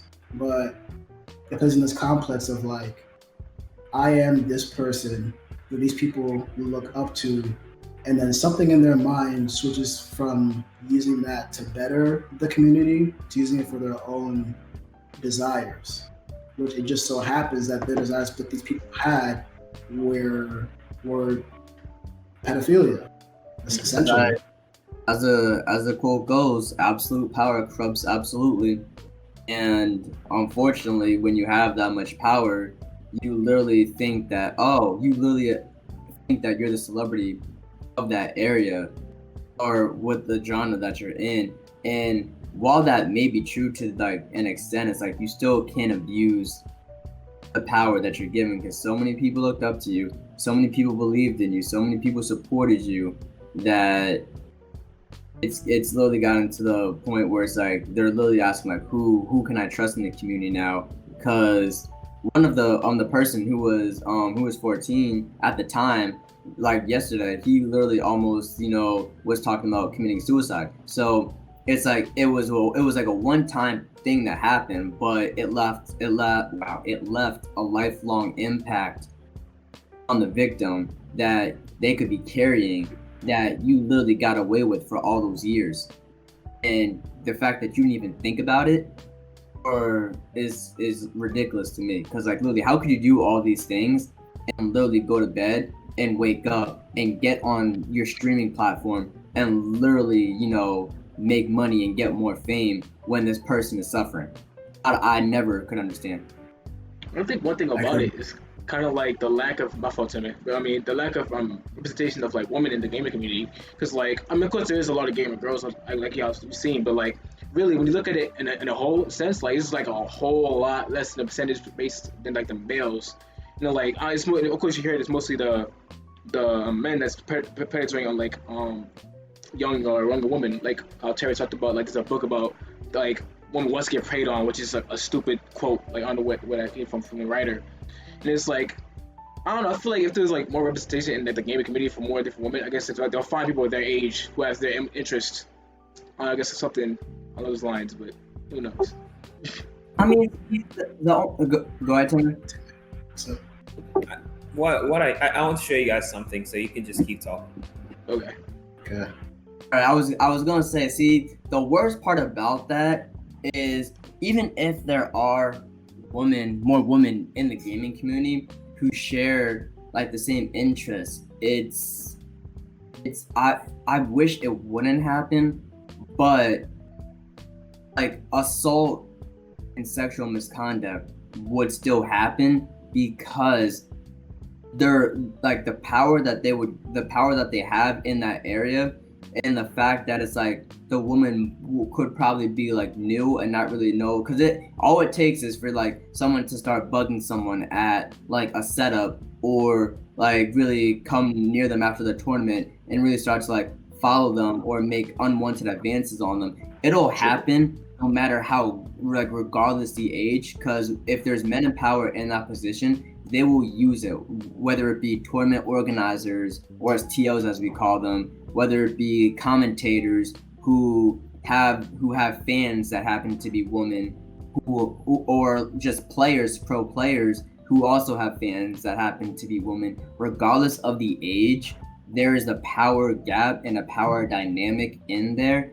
that unfortunately the men will use to really get to really one up and really manipulate the woman into doing what they want to do, which isn't right by any means, but unfortunately it's going to happen regardless of the age. And while we have seen one instance, and I've seen people argue this, it's like, oh well, would you really be doing it? Would you really be defending it if it was like the reverse? And like, yeah, you saw all these people, and the reason why a lot of like the men don't say anything is because like all those men underneath that were commenting, oh, he's like, that was 14 when it happened to me. Oh, I wish it was. And it's like, no, like, what are you doing? Yeah, see, that mindset is why a lot of men don't come out.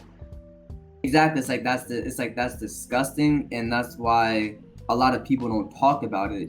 But unfortunately, the reality is there's a lot more men doing it than women will ever do. That's because of how the gaming community is set up. Yep. The gaming community is very male orientated. Yes, sir. That's facts. It's extreme. You could just see it at tournaments. There are so many more men than women, and there's a reason why women are afraid of going to tournaments and afraid of going to locals because of these stories right now. And that's why you don't see them, because unfortunately they don't believe it's a place for them due to what they hear from their friends, due to what they're seeing on Twitter. And unfortunately, it breaks some of their hearts, because there are a lot of gamers out there who are women who want to enjoy this, but they can't, once again, because for some reason men can't control themselves when they see when they see the different gender in their area. Like I saw a couple days ago on Twitter, it was a post of a woman who said, I really wish I could go for a jog right now, but I realize I'm a woman. And it's like the same thing in the video game community. I really wish I could do this, but I realize I'm a woman, and I hear all these stories about them getting manipulated and sexually abused in that area, and it's just not okay. Especially in the gaming community, because female gamers have always been fetishized. The gaming community, because they're seen as like unicorns. It's like, oh, you're a girl and you're hot and you like Mario, so exactly. So add that complex onto the power complex, that doesn't make for a good that doesn't make for a good mixture, because now you're having people who are in powerful positions that are power drunk, that see that unicorn, and they're like, I want to conquer that unicorn. I'm going to do it because I want to. And they're not going to stop. And there's no way, honestly, I don't see issues like sexual assault whenever changing unless men take the initiative to become accountable for that. It's just like the issue with racism. I don't see it becoming xed out until white people begin to take initiative that they have the privilege to stop it. Because every issue of oppression is not the minority's problem. Every issue of oppression is the oppressor's problem because they have the power of that dynamic. Therefore, so if I go to a Twitch party, go there, and I'm like, hey, she's cute, and I start harassing her, and then some dudes say it's like Ninja hits my shoulder, and he's like, yo, don't do that. I'm gonna think twice before I ever do it again, because not only did Ninja, who is a male streamer who has massive amounts of influence, tell me that, but another man told me that. It's different in the mind when that's the case. The only thing about that, and it won't work. Hopefully, the new era will change that. But video game communities are so built on the bro code and on sort of like as I read on Twitter, like a frat mindset that people like top people in the communities, regardless of the game, will protect each other if they have to. Mm-hmm. Really, make up like, fabrications or support another or like look the other way just because of what's happening. And that's why we're at the way that we're at now, is because and the reason you see so many people getting brought to light now is because they were literally protected by their friends who are also higher in the gaming community.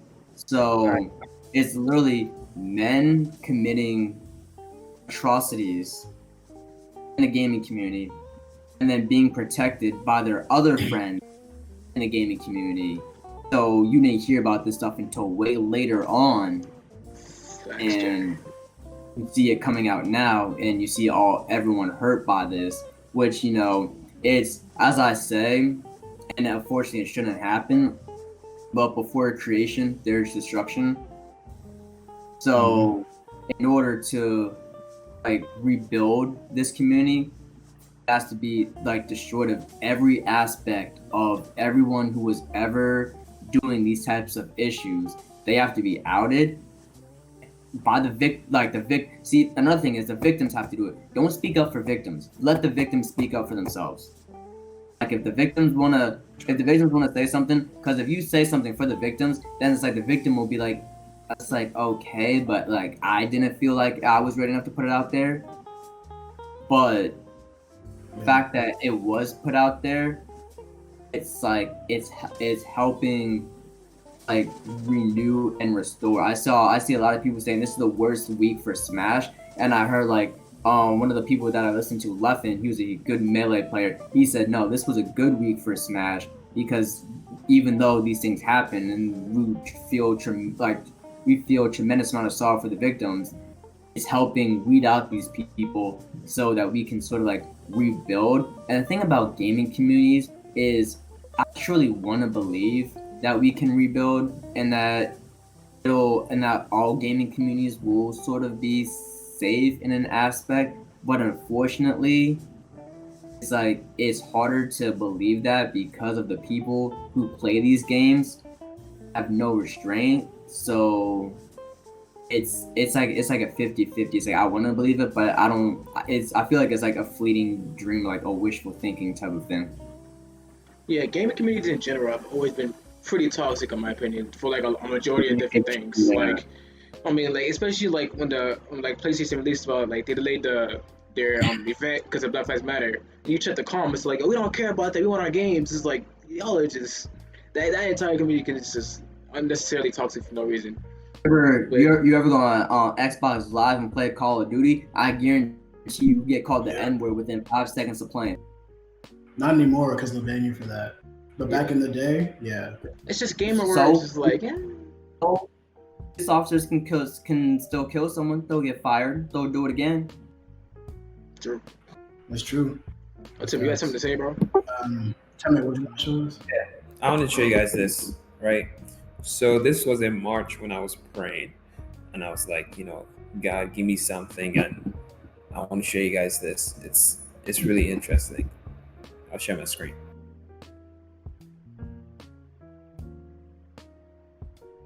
There's no sound, right? Because you've been having problems with the sound. You screen record. It's just what's that thing called? A writing. Okay. Can you see it? Yes, sir. Okay.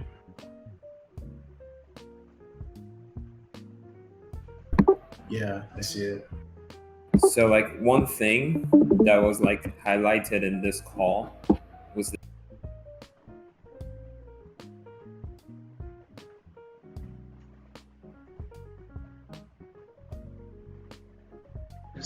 It's being written first up. Can the stream see this, by the way? Yes, they can. Yeah, they can. Okay. You might want to highlight a different color though, because they can't really read it. The blue's kind of. Yeah. Do like a yellow or something fluorescent. Yeah. Yeah. Well, take the blue off first.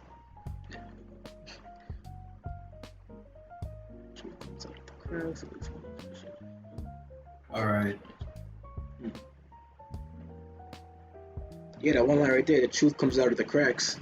It leaks, but then eventually gets too much. The hole expands. It's crazy because like we never knew anything about the Smash community till now. Yeah. and look at like the line right before that. Like think about this was in March, right? And we had no idea that George Floyd would die in March. And then like the line before that literally says fire and chaos, and I'm like, whoa. All right, right.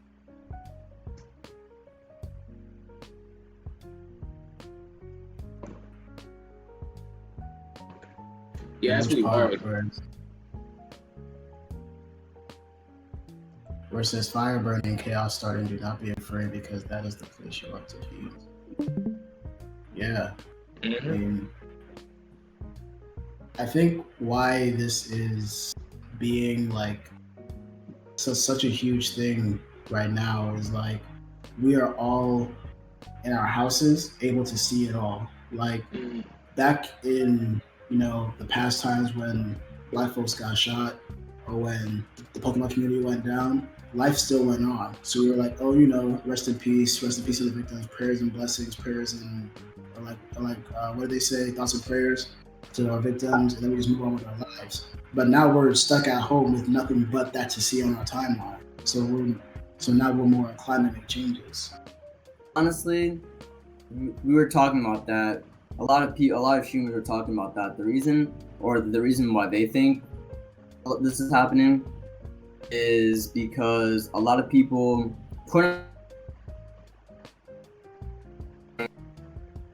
in general because of COVID, and people are home. So what happens when you're home? You start to think. And sometimes when you think about things, you think about, what, I've had enough. I'm going to do this, and I'm going to speak out about what happened, which is great because, in my belief, if there were tournaments and it was still going on, these people would still be seeing these other people, and the sort of like hush hush would still go on because no one would want to really like speak on it because they really didn't want to ruin the tournament atmosphere that was going on, or go to tournaments or something like that. But now that tournaments are not happening, it really gave time to think about what's happening. And you see what's happening, but it's been a rough week and a half. Names will probably still get dropped, but it's unfortunate, but it's necessary.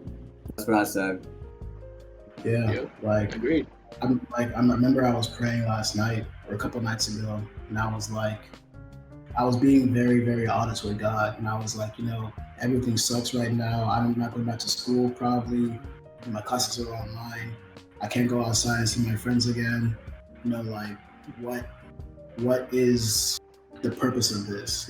Like show me the purpose of this. And then I'll live my life according to that. And this is really what it is that I think I'm seeing is like we needed to be here for this stuff to happen, and we needed to be here so that way when God does let us out again, we'll be able to operate in a world that is in need of change. Because once you tear down what's existing, you need someone else to build it back up, and that's where we come in. Because we are a generation that isn't afraid to question the status quo and isn't afraid to challenge the powers that be. So that's definitely, it's not really a prophetic word, but that's definitely something that I've seen happening these past few days. And like, and if it happens at the cost of my college experience, at the cost of my at the cost of essentially my happiness, then that is what has to be, because I know that at the end of this, when the Bible talks about how or not the Bible, but there's that song by Elevation where it's like I'm gonna see the victory. Like I know that at the end of this, there's gonna be so much greater than what I can even imagine, that I won't even miss the time that I was in. So it's definitely been like some encouragement going on, stuff like that. I think when you sent that song to the group, I pictured you jamming it and crying and saying, "I'm gonna see a victory." No lie, I was in my bathroom praising. I'm not even gonna hold you. I like hands out. I wasn't crying, but I was like crying. But I was praising. Man, I could see this man had like one tear rolling down his face. What, like his that one single tear down his face? That one single tear, like the homeboy from Clouded with a Chance of Meatballs had. It's like he's just got that one. Get back in there. Get that tear, kid. And I always good. Like, with the video game that I love, if the community has to be, sacrificed and like rebuilt for, like the greater good, it's gonna hurt. But it's like, unfortunately, I have to like, give that up, because it hurt, bro. When I tell you I woke up to my timeline literally on fire, I literally woke up like there's that gift of that dude walking in with like that box of pizza and seeing like everything like on like fire. that was literally me. Like when I woke up and I logged on to Twitter. Ooh, I honestly really wish I didn't that day, but it was on fire. There were like notifications after it. If I refreshed the amount of times that I refreshed, if I had $1 for that, bro, I'd be set for life. Like, I'd literally be set for life. What's next? What's happening now? It's like I literally couldn't get off my phone for that entire day. It's really wild. Did you also hear of the Epstein thingy? Yes. Of the lady that also got exposed as well. Yeah, yep. I did. 2020 is the year for people getting exposed. Bro, honestly, and to be real, I love that. I love that people are beginning to be held accountable, not being protected by the law. It's actually interesting. When Epstein committed suicide, he wrote in a clause in his will that she was going to be protected from all federal prosecution. So that's the only reason why she was able to live this long in seclusion. But then I guess they have found enough evidence to overturn that and then go ahead and arrest her. And if she spills her guts, we're talking about the majority of 1% of America being like this dude. And like, there's this news that just came in that said like the British royal family has been dragged into like the whole, like it literally just came in when 6:40 something. 6:40 something. Family. Like a picture had like come out that the lady with the sexual allegations thing was found sitting on like the throne in Buckingham Palace. So it's like, Oh, that's not a good look. And also because the prince was, messing around on the island with a bunch of underage girls. So there's that. It all goes back to messing with the bro. What is it about that? I don't Like, know. I never understood. I Like, never could understand. I honestly could never understand. Most Just confusing like the thing. U.S. gymnast that was doing this. It's like, the United States trainer that was doing all this, that was found guilty. Oh, the trainer for the gymnast, right? The gymnast Yeah. trainer. Oh, yeah. yeah. I remember. I know what you're talking about. I'm like, bro, is it everyone in that has power that feels like you need to like manipulate and abuse it and mess with people that are not your age? Look, bro, is it that hard? Is it that hard to find someone your own age? No. Please. It's annoying. But It's like everywhere you look and everywhere you hear of something like some allegations, it's like, oh, he was messing with the people who are underage. Oh, this teacher was found having a relationship with a student. Oh, it's like, people in power, please stop abusing it. Please, it's old, and it's tired. it's gross. Yeah, they doing too much. Freaking gross. Nothing old, tired, gross, whatever other name you want to throw under it. It's like, stop, please. Yeah. So I don't know what else to say. But that actually is good to lead into the last topic, and then we can do questions if the chat has any. But Teme asked this in the group chat. He was like, where do we go from here? Because at a certain point, we're all going to be out the house again, going about our lives and trying to do what we're trying to do. So how do we keep this energy, and how do we attempt to change what's been torn down from the Smash community to the greater politics and powers that be? If you guys have any ideas. I feel. Okay. Go ahead, Timmy. oh, you guys can talk then. I'll just come in at the end. You can come in right now if you want. Dang, you're putting me on the spot. It is your topic. It's your topic, fool. So I think right before the call, I had been taken to Luke 18, and it says this. Then this is Jesus, spoke a parable to them that men always ought to pray and not lose heart. And this is the story of this persistent widow when she goes back to this the justice, pretty much the judge guy, and he was she kept seeking for justice, and the guy gave her justice not because he cared, not because he had fear of man, but because of her persistence. And then how we have been put back to withdraw because of the coronavirus increase, but just because we've been put back to withdraw doesn't mean that we should stop. And then I think a few days ago I was praying, and then the Lord had showed me it was kind of like a picture of, I was sitting on a horse, and then I wasn't moving, but people were charging and people were moving around me, and I'm like, bro, why am I not moving? And then I heard Jesus ask me why are you not moving? I'm like, I don't know, why am I not moving? And he's like, you need to pray. And it's let's not have this I'm not going outside stop me from actually doing what I can do, and that's to pray, because prayer actually changes things.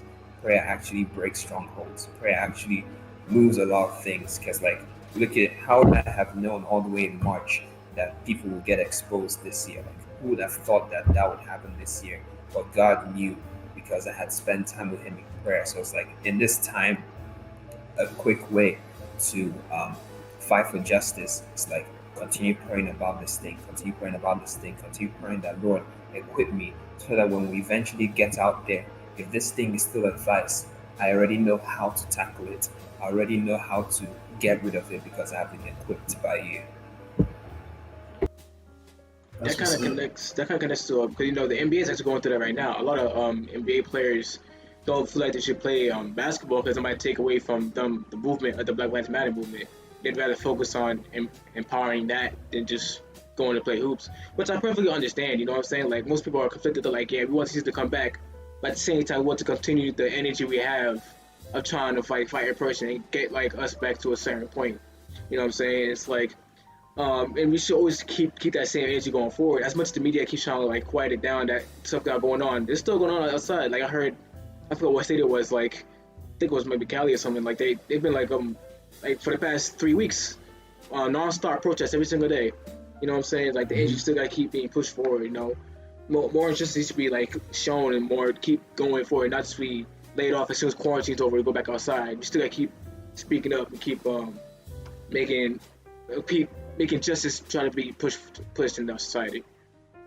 I feel like moving forward, and this could just be applied to in general, is don't waste this time that God has given us. Because 2020, although what a year it's been, like this quarantine has really given us time to really think about, what's important. It has given us the ability to really connect with God more. It's given us the ability to be still. We don't have jobs. We don't have really anything at this point. So literally what we have is, this right here.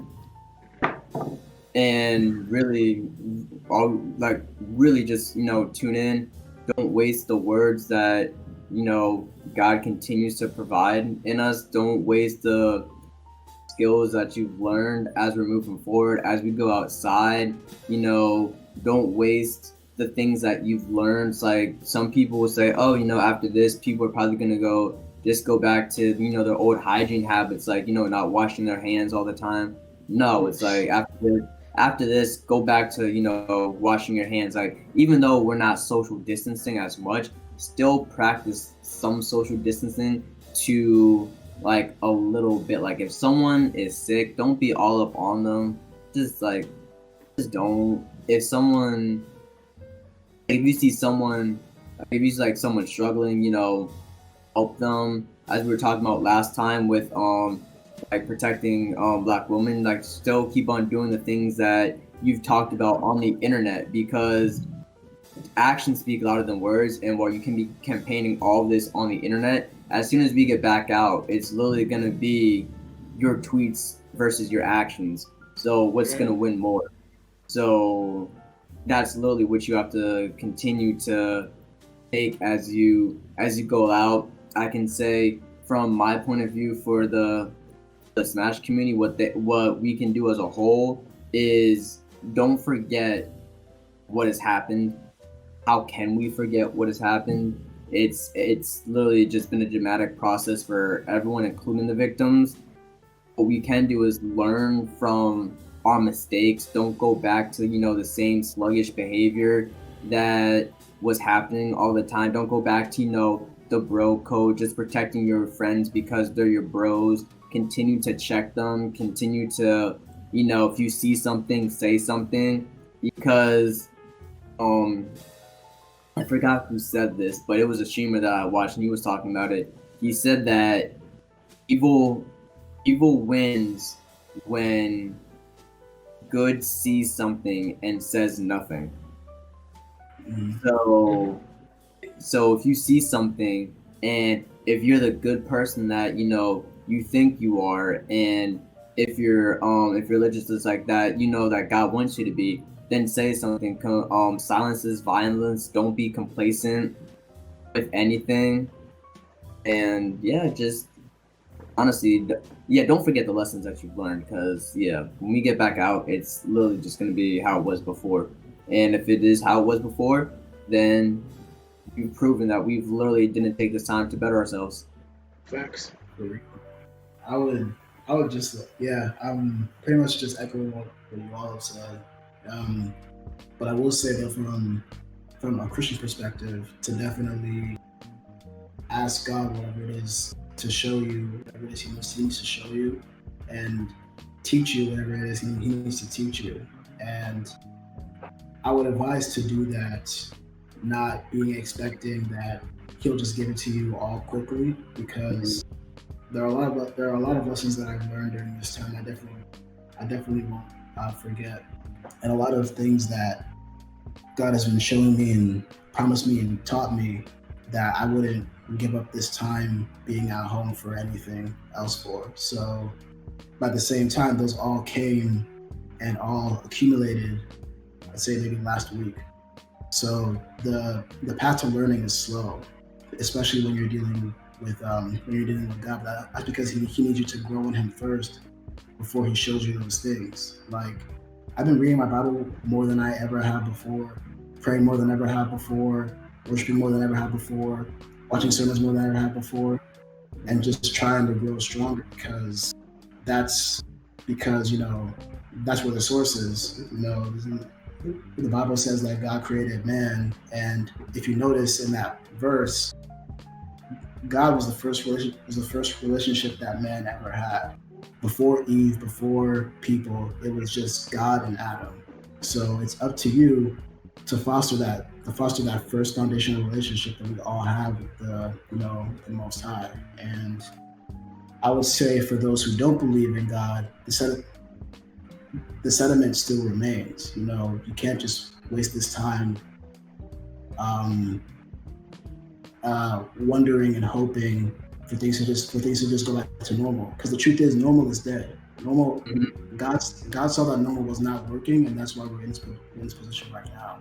If everything was normal, nothing would have happened in the Smash community. Nothing would have happened with Epstein's girlfriend. Nothing would have happened that would have been the protest. Nothing like that would have happened if we were just living normal. So I'll definitely just say to use this time to cultivate, learn. I'm not saying that you got to be on your P's and Q's and starting a business every week or driving yourself crazy. Definitely take time to rest and take time to just observe life and just rest yourself, rest your mind, rest your body, rest your spirit. But just really use this time to learn the most, and just to really dig into what you're passionate about, or explore something new, or build upon what you already know. Because when we get back out here, life for the most part is going to continue at the same pace that it's been on. So you're going to have less time to do what you always wanted to, and less time to really focus on the things that matter. So I would definitely just say, when you get back out there, keep the same energy that you've been putting on your Twitter feed, keep the same energy you've been putting on your Instagram story, keep the same energy you've perpetuating and speaking out into the world, and keep that, and really seek to make change in the world. So that's the only way that we grow as people, is if we question, criticize, and if need be, demolish the status quo in favor of a new one. So that's what I will leave people with. Backing off of that, actually made a great point. All right, so also what moves next is moving forward. Don't go out expecting it to be your season, because it's only God can really, only He knows if it's your season or not, and He will show you if it's your season or not. We learned this. I think, when I think about this, I really think that God is up there saying what, I tried to tell you, only I know, because I can't tell you how many people were saying, oh, 2020 is going to be our year. 2020, we're going to do this. 2020, we're going to do that. And it's no, because you don't know what season you're in, so you can't expect 20. You can't speak those things. It's okay, sure, as people want to say now, you can manifest it, but it's shout out to B Simone for that. But it's that wasn't hers. Not B Simone. Was it? Nah, it wasn't hers. Did you see? She plagiarized like the majority of her book. But wasn't like I know she like plagiarized and everything, but it's like she didn't like. But people associated with her. Still a 0 on the assignment, bro. Bro, I'm trying to associate with her with. So I'm just saying, let her keep that 0. But as I was saying, it's like you can't just say it's gonna be like my season. It's like sure you can have some confidence, but it's like you need to have Godfidence. Mm-hmm. But it's like so it's like you can't go out there. You can't go out there like expecting as soon as this is over to really find like your bay if you weren't working on yourself daily during this entire thing. And like it's like a day said, it's like before it's like God was man's first relationship before Eve. So it's literally like you have to have that relationship with God before you can move on to anyone else. Because if you're not right, then how are you gonna be right for them? So that's also the thing. You can't just go out there and expect, oh, I'm gonna immediately get this job. I'm gonna immediately get this girlfriend that I've been looking for. It's like maybe, but it's like no. You have to, as I was saying, you got to take all these things that you've learned and apply them to yourself so that you'll be ready for when the time comes. Because as the day said, once we get back into, it's like time moves constantly. It doesn't care for those people that are struggling. As harsh as it may be, time does not care. So if you during this time, you just need to really trust in the Lord and lean not on your own understanding and just keep on going.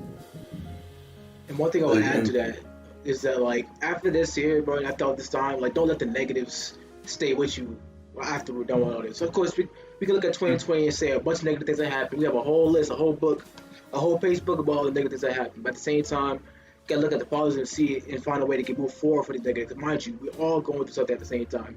Some might be worse than others, but at the same time, we're all at like a down point. And it's how you bounce it back is how that matters. Don't try not to stay down after we're done with all this. You gotta find a way to bounce back in some way, shape, or form. Hey, Big Sean, yes, sir. Last time took it out, but tonight I bounced back. Yep. Speaking of getting your hands dirty, Ade, where's my verse that I asked for?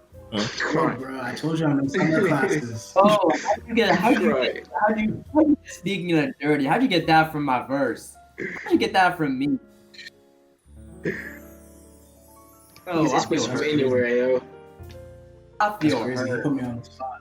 That's tough. I feel disrespected. I feel betrayed. Look, bro, I got summer classes. I got summer school, bro. I'm gonna get it to you. Oh, you making verses for this man, but you don't want to include me and John on this. All right, I see you, Teme. This was a long time ago. I see you. This is back in like April. You can't do that. This is back in like April. No, I see you, Teme. Y'all calling for my neck. Hey, nah, man. And man, you ain't watch on yourself. Exactly. All you have to do was keep that comment on that verse silent, and that's all you had to do. Look at you. See, now you look stupid. Exactly. Now you look foolish. Exactly. Should have just sat there and ate your food. Oh God. We got. Do we have any questions in the chat? Or? Hey, yeah, chat. If you have any questions, you can ask it right now. If not, we'll just end it for now. You, Teme? What did you say, John? I saw him eating that granola bar. Teme's hungry at. Honestly, I am starved. Who's screaming going right now? Teme. Yo, Tim, I don't know what you're sharing right now. Hold on. Man, Alright, we got our first question, yo. Juan has asked, what is our favorite meals to cook? We got a question. Tell me, we got a question. Yeah, stop sharing your screen. Yeah, get your screen off the screen, yo. Get your screen off the screen. All right, so one is asked, what is our favorite meals to cook? Chicken Alfredo. What happened? I like to cook both meat and tomato. This man, bro.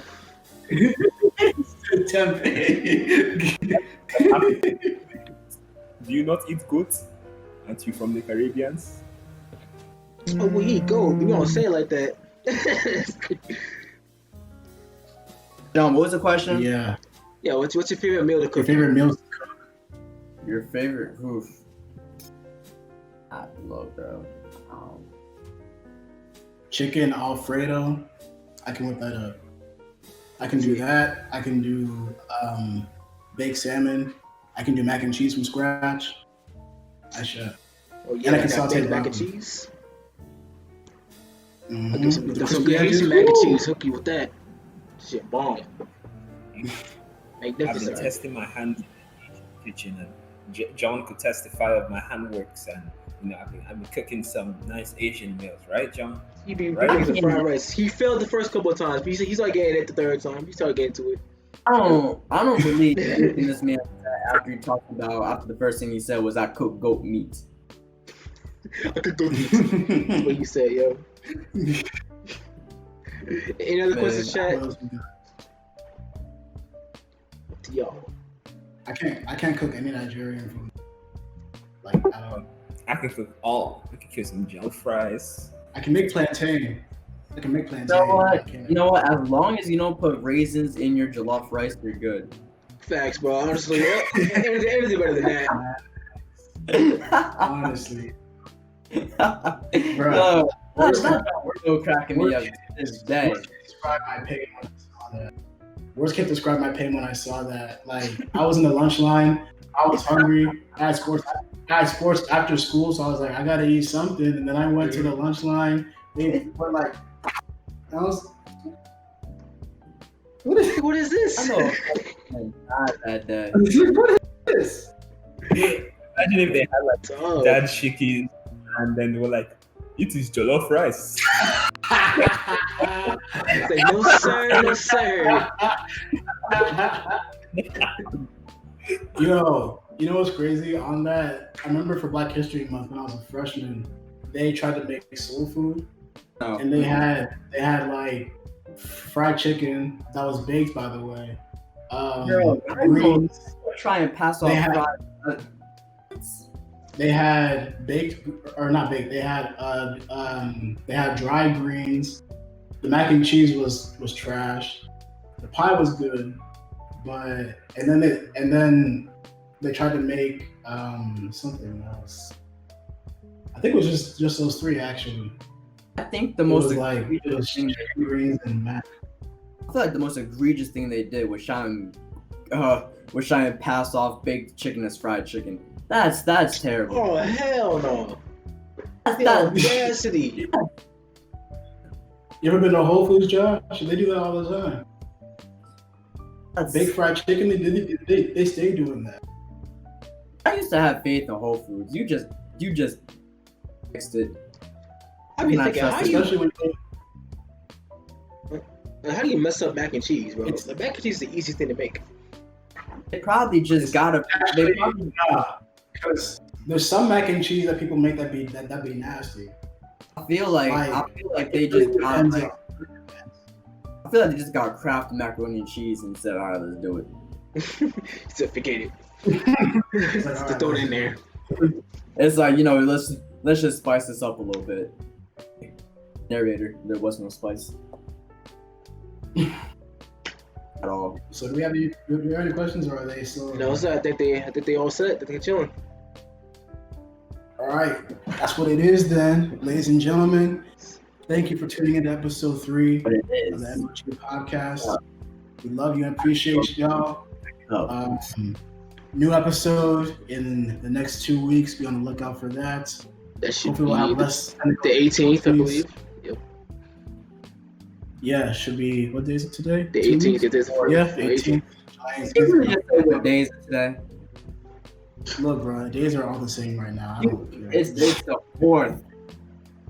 I know it might have And- got up with all the fireworks happening every day, but come on now. And look, America doesn't like black people, so whatever. I'm not a problem. Like I said, Anyway, all days matter. Anyways, yes. All right. All days matter. It's matter. Anyway, we love y'all. We appreciate you for tuning in. Everybody have a blessed week. Have a blessed 4th. Stay safe. And we will catch you in the next one. Be easy, y'all. Thank you for coming. I love you.